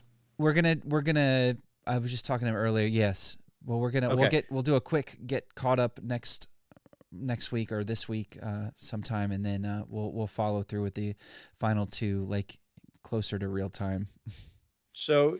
Yeah, so for me it was great because the episode opened and it looked like Devil's Tower from Close Encounters. Yes. And then it looked like E.T. was somebody being chased through the forest with these lights following them. That's right. That's good. Good observation. Yeah, and then in fact there was even one shot in there. I'm like, oh, that's right out of E.T. That's amazing. And then it went on, and then it went back to Close Encounters because you saw members of the Bad Batch scaling the side of this hill or this mountain. And just the angle, I'm like, oh yeah, that's the shot of Roy and what's her name? Barry's mom from Close Encounters. And then the other guy, Larry, that ends up getting gassed. There's a shot looking up at Devil's Tower. I'm like, oh my God, that's right out of Close Encounters. And then you had Hunter, who is basically Rambo with a face tattoo.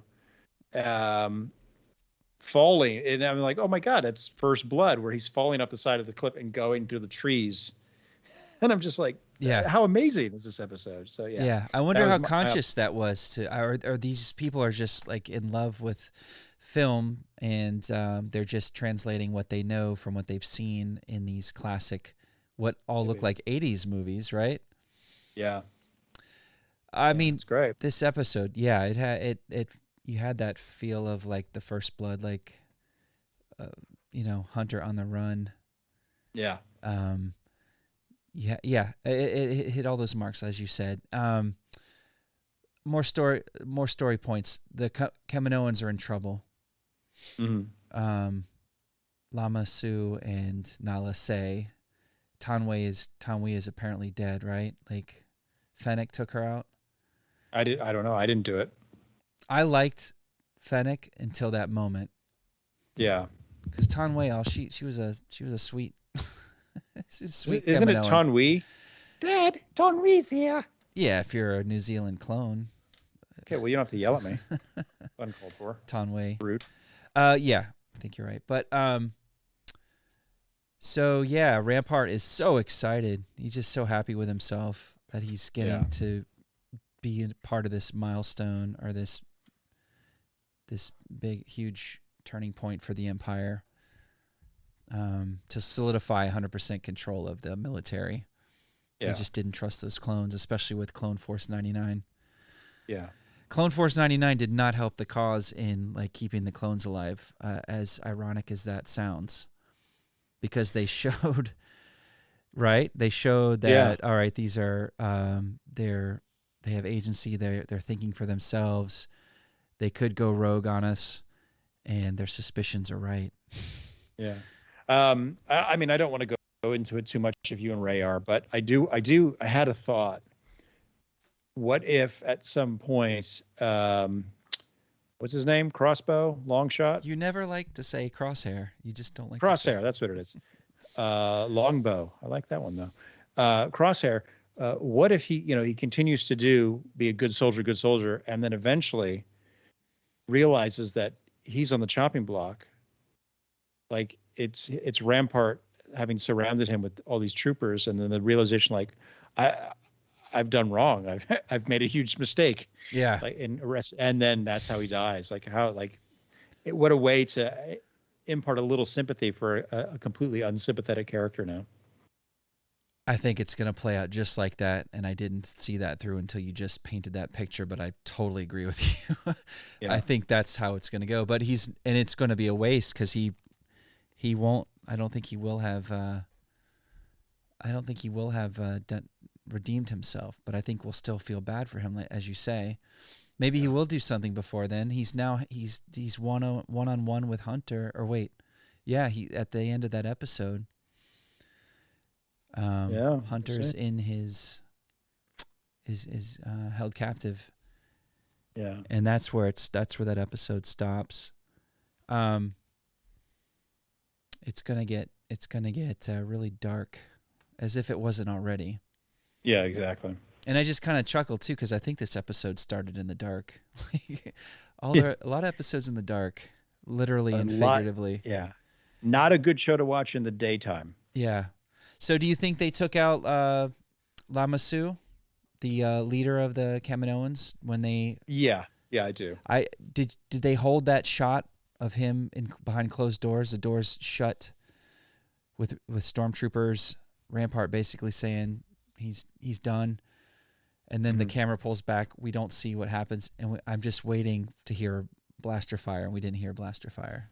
We didn't. Well, what could be interesting is if the Kaminoans have their own sort of Order 66 that they didn't reveal to the Emperor, and basically they can say something and the clones will be like, yep, whatever you want. You mean a double cross? Yeah. I'm in the dark, apparently. Okay. Well, you know what? Maybe you need to learn a few things too, Ray. Okay. He's just literally saying you're in the dark. Yeah, I don't really know. Now that would be a nice twist. Why don't you work in the story group? Why aren't you working with these writers? I would watch that. I would love to, man. I would love to work there. Did I ever tell you my Lucasfilm interview No. story? So we had just moved here, and they were looking for a project manager, and which is basically an executive assistant, and I had years of experience doing that over at the UN in New York. Mm-hmm. So I submitted it. I submitted it with a cover letter, and I said something about my admiration for Lucasfilm was another reason why I wanted to go there. So I got a call. Can you come in for an interview? I said, sure, no problem. I went in for the interview, and you go to Lucasfilm and you're in the lobby and it's so cool. Then you get to go behind the glass doors. Yeah. And there are all these amazing movie posters of American movies, but they're like foreign, like Japanese and Italian posters for Chinatown and all, Yeah. And I'm just like, oh my God. And so this woman takes me into a conference room and she starts interviewing me. And she said, because she said, most people talk about their love of Star Wars, but you said your admiration for Lucasfilm. And I wanted to ask you about that. So we talked about that. And I said, I really admired the way that Lucasfilm was kind of spearheading new avenues for education in America and, new computer technologies for that. I thought that was fantastic. Also just the movie going experience, And you THX really like Sound. Monkey Island. Yeah, I just love the Monkey Island. So, so the interview is going great, and so we started talking about. I wish I could remember what she said. Oh, we were talking about online and what do they do to kind of track sites like Ain't It Cool and things like that have scoops and inside information. And she goes, well, we try to stay on top of that, but we're still kind of figuring that out or whatever. And she was talking about Twitter and things like that. And she said, yeah, we're trying to develop a new widget that will take care of blah, blah, blah, blah. And I said, oddly enough, widget, my favorite of the Ewoks. And she stopped for a second and then started chuckling. And then she said, and then I said, actually, that's not true. I said, that might not even be his name. And she goes, well, all the Ewoks look alike. To which I responded, that's racist. That's exactly. I said, a little bit racist. I'm going to want HR in here right now. And she laughed so hard. I was like, oh my God, thank God. Spoiler alert, you didn't get the job. How did you not get the job? How did you not get the job? Well, here's the thing. So this was for to be the assistant to the head of, I think it's marketing, Lynn Hale, who, if you look her up, has been there since the beginning. Right? Okay. So she, so we're talking and she goes, God, I wish Lynn was here. I'd love to introduce you to her. Oh my gosh. My brain's going, oh my God, I'm in the running. Like, yeah. This is really good. So she walks me around a little bit, shows me some stuff. Nothing like, I think they were just starting Force Awakens pre-production. So there was nothing there for me to see her. And she would have taken me anywhere to see that anyway. But we're talking, she says, good night. Thank you. She goes, we'll be in touch. It's like, so cool. I'm in heaven. I'm like, oh my God, I did so good. I'll get called in for either another interview or get the job. I'm at a Supercuts about to get my hair cut. And I get a phone call. Hi, Aaron, this is so-and-so from Lucasfilm. I'm like, hello. Like, I'm ready for this. And she's like, they were very impressed with you. Unfortunately, they're going to hire internally, but they're going to keep your name and resume on file for any future jobs. I'm like, okay, no problem. Fantastic. Thank you so much for calling. Is there anything that I could have done different that you know of? She's like, no, everything was great. It was just a matter of hiring internally. I say, okay. And I sit down in the chair. And the woman goes, how do you want me to cut your hair? And I go, I don't care. Do whatever. I was so bummed. But apparently, I might have dodged a bullet because a lot of changes happened shortly after that because of the Disney had already purchased them and they were still figuring things out. And I did have a friend that ended up working who worked at Lucasfilm for a while, who's got some really fantastic stories. And you say, to them you say, oh, good for you. Exactly what I say. But yeah, he clued me in on some. He's like, yeah, you dodged a bullet because this happened. I was like, oh, geez, wow. Well, you keep on your eyes on their job postings, right? Because I've seen project managers show up on there again, or more recently. Yeah. No, I do apply from time to time. But the story group, man, that's where I would love to be, because I think, my gosh, I think that's where I would shine. But, yeah. Man, so close, but you're there. You're. I feel like you could. Yeah, I guess companies do that a lot. Like we have someone already in house, and it'd be easier to not onboard and cheaper to not onboard somebody. Exactly. Yeah. So, but hopefully, who knows? Maybe in the future, I've told you about the Star Wars fan film that I want to make. Maybe I don't know. We'll see. Yeah. Well, now you're bummed out now. Yeah, I'm in the dark. Hey, what's this with our chicken, man? Even that's not. That's not doing it. I figured that would. Oh, that's so much. We gotta wrap this up. Yeah, eventually. This is when we just get heated up. This is when we get good. And I'm ready to go. Is anybody out there just want to acknowledge our small group of friends and Star Wars fans that are joining us tonight? Really, 7 people. Really appreciate watching. The 4 or 5 of you that are here. Hanging out with us on a Sunday night. We never know what the best night is, right? Yeah. And then someone drops out as soon as I say 7, but that's okay. Nice. As you're running for the exit tonight, folks, if you could just hit the like button for this episode, just so we can maybe catch that algorithm wave a little bit. Here, I'll show you how to do it like this. You click like, and there it goes. It just shows up. Yeah, just like that. It's amazing technology. There's another one right there. Science. So if anybody it's super helpful if you can hit that for us, because we're just trying to carve out a little piece of make some community. What am I trying to say? We have a credo, we have a motto, we have a credo. McClunky. All the time. What are we trying to do here? We're trying to build a family-friendly community of positive Star Wars fans who are also capable of critical thought. So we do not pull too many punches. Yeah, there are things that we definitely don't like, and I think there's things that you and I have not talked about yet. He-Man, you don't like He-Man. In Star Wars, I'm talking about. Oh, okay. Go ahead. Sorry. So we'll eventually get to those episodes. That'll be fun. Yeah. What are we talking about? What episodes? Of Dad Wars, future episodes of Dad Wars, where you and I will talk about sequel trilogies and. Oh yeah, like we've gone round and round with that, but we will. I think we will drill down. I think not eventually, but soon we're going to we'll spotlight movies and shows and stuff. But I was telling Ray and I were just talking for a minute earlier before the show, and it's the calm before the storm, but the storm is coming much faster than any of us are thinking about. Because we get Visions in September. We have 2 more Bad Batch episodes, right? So that puts us halfway through August. Then we only get a couple weeks to breathe. Then we get Visions. And then maybe there's a little break. But then we're going to get Book of Boba Fett, like December? I think so, yeah. And then anybody know when Ahsoka's coming out?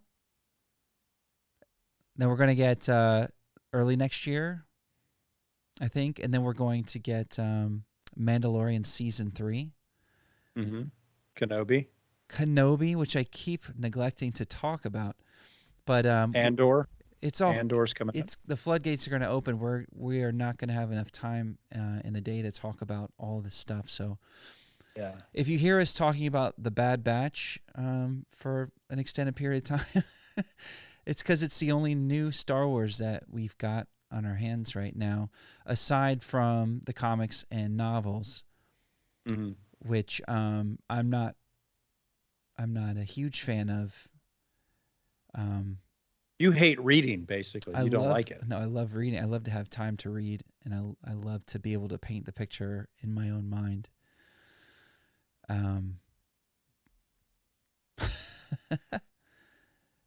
Okay. Well said. Yes, thank you.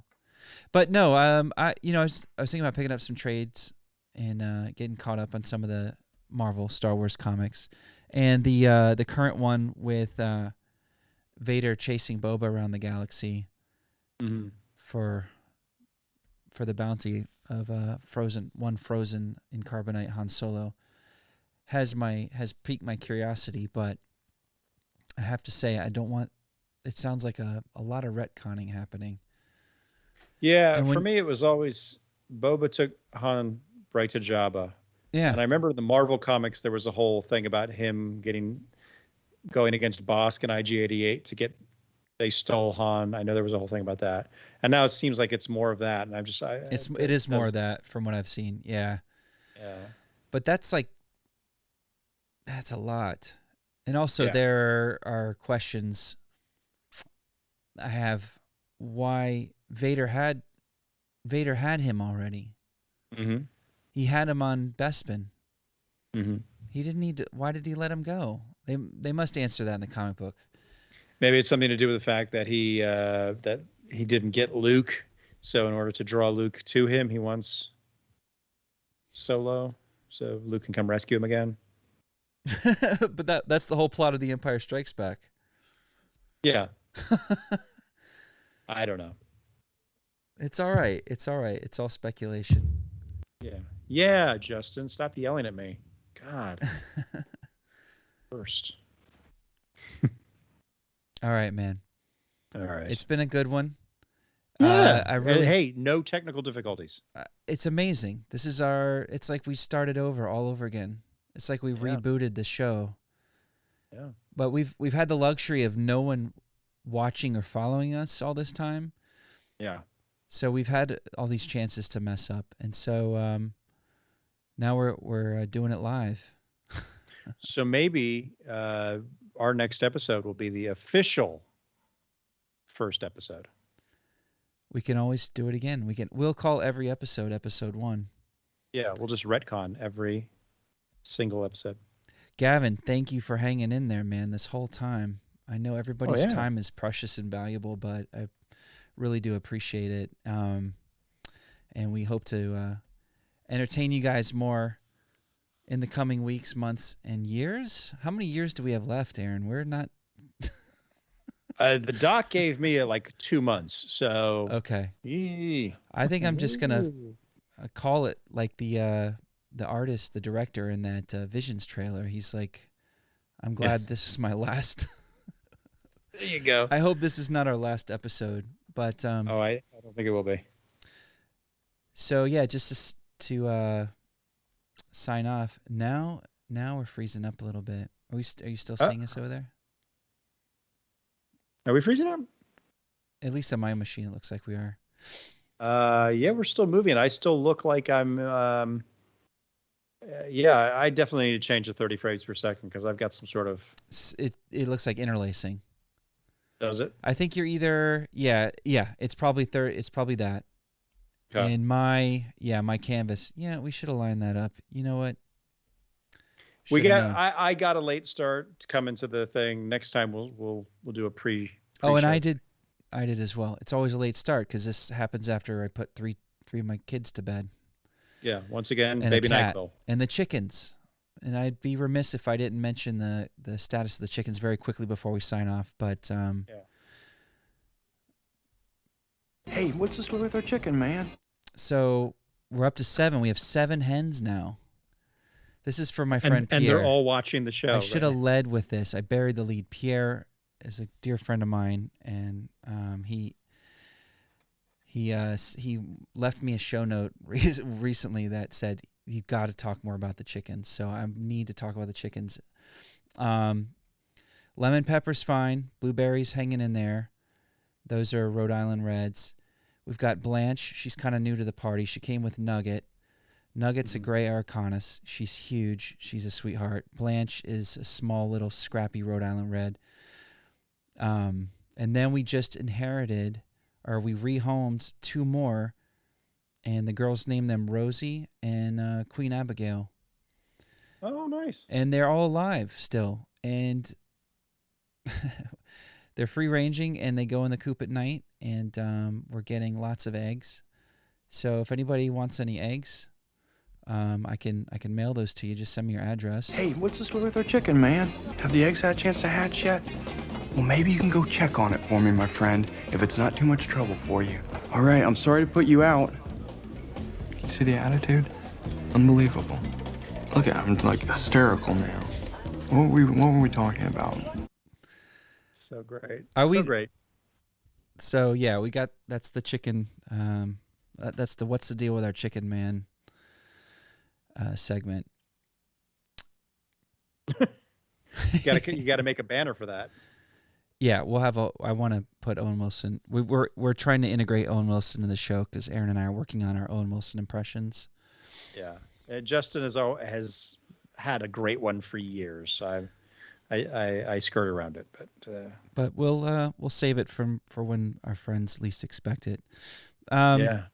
Anybody else? Any more Star Wars? I can hang on the line if anybody wants to talk Star Wars. I could do this all night. Sassy. I could. Tomorrow's going to be a busy day. It's a Monday. But guess what? We don't have to do a show tomorrow because we did it right now. Oh, I'm doing one tomorrow night. I'll give you the login. Just take it in the OBS presets. Oh, it's just me, and I've got like a banner made in crayon that says "Dad Wars" above me, and a cardboard box around me. That's all you need. Yeah. But yeah, I was gonna ask you about like doing vignettes, like anything you want to put like as pre-roll for the show. I had shot something at Target today when I found this shirt, but I ran out of time, and what I put, I didn't have time to cut it together, so I just kind of told the story, but it was a very uninteresting story. But besides that, anything you can think of, like sketch-wise, or just moments, situational moments. Okay. And if anybody I'm sure has, I can come up with some stuff. Yeah, and on that note, I just want to tie that in with anybody have any ideas for topics for the show. Mostly Star Wars related, if we can help it, but anything within the arena of Marvel, Disney, Star Wars, we can touch on that. But would love to get some story ideas from you guys. And if you want to hear this without seeing our faces, I'll put the links to. Well, you can just search Dad Wars on Spotify podcast or Apple Podcasts, and you will find our show on there, and we'll archive it just usually a day or two after we wrap this live stream. And hopefully, if you're just listening to us, you'll be interested enough to go like, "Ooh, what does that mean? Aaron's in the dark. What is that? I gotta watch now." Yes, true. Yeah, we kind of like they feed into each other, right? Yeah, you're welcome. Justin. Really nicely done. This guy's a marketing genius. Obviously not enough for Lucasfilm. That hurt. Oh, good for you. Oh, Jedi. Can you imagine? Did you get like they took your resume to like some back office in Bib Fortuna's back there?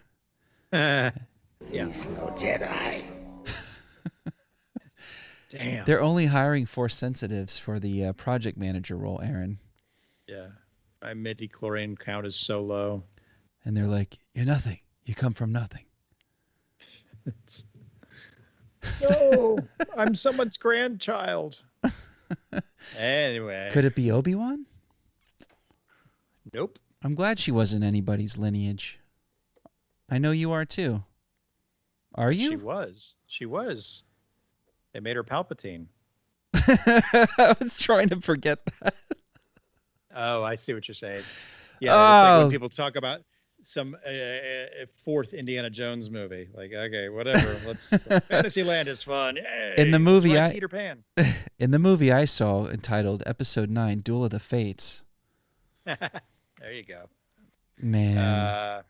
Yeah, we'll see. We'll see if we get any messages from this episode.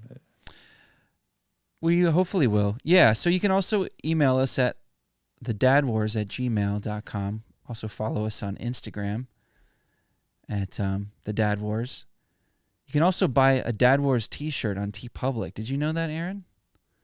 You mentioned that to me, and then I hung up on you. You were so excited when I told you that. I went to buy one, and then I realized I have no money, so I can't. Oh man, I know I tried to make them free because that's the only way I can get people to give stuff away to get people interested. Yeah, we'll get there. We'll do a Dad Wars giveaway. Ooh, I like that. And the winner gets to take over the show. Like you literally, I'll give you all the graphics, all the drops. Like such hits as Greetings, Exalted One. Right? This is where the fun begins. It's all yours. It can be yours. Let's think of a contest. Okay.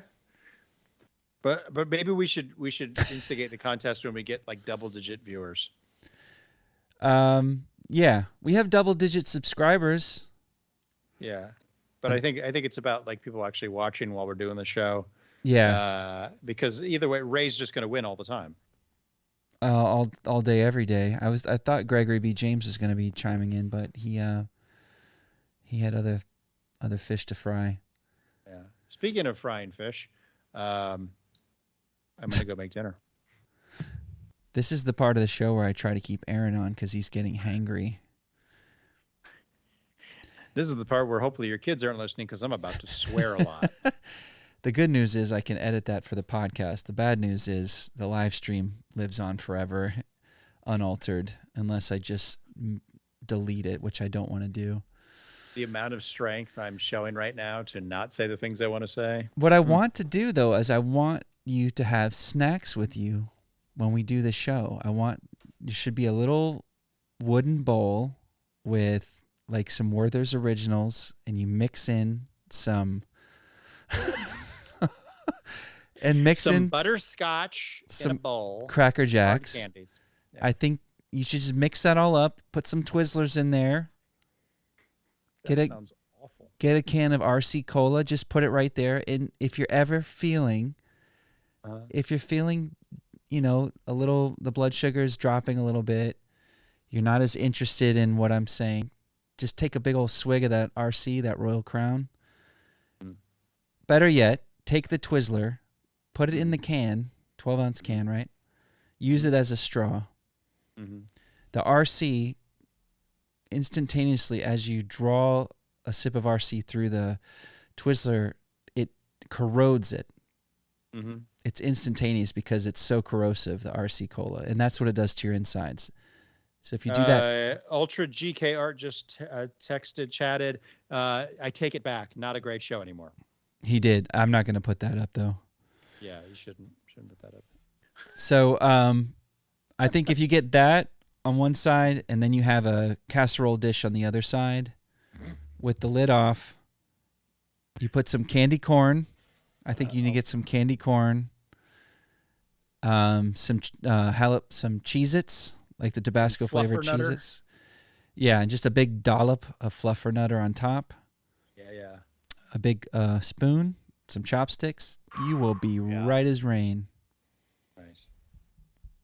Well, this has been fun. All right, everybody. I'll hang back. I'm going to hang back for a minute and just see. Are you? See if I can wrap this thing up.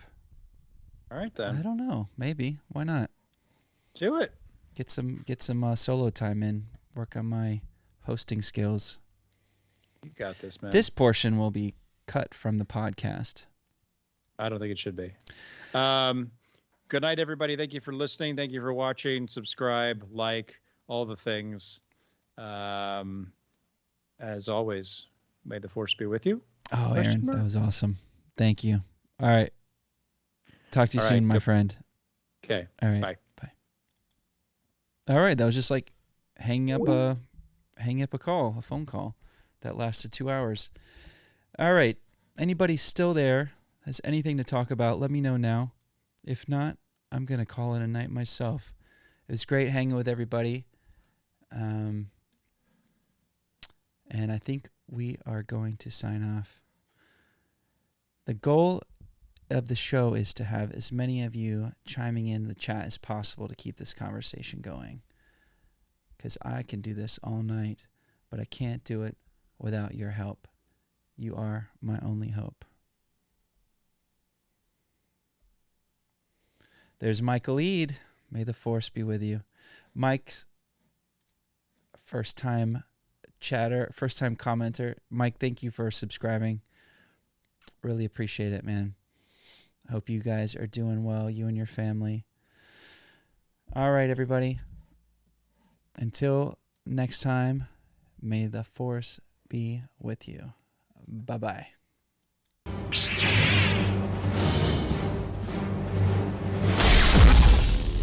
I'll show you the dark side. Hello there. This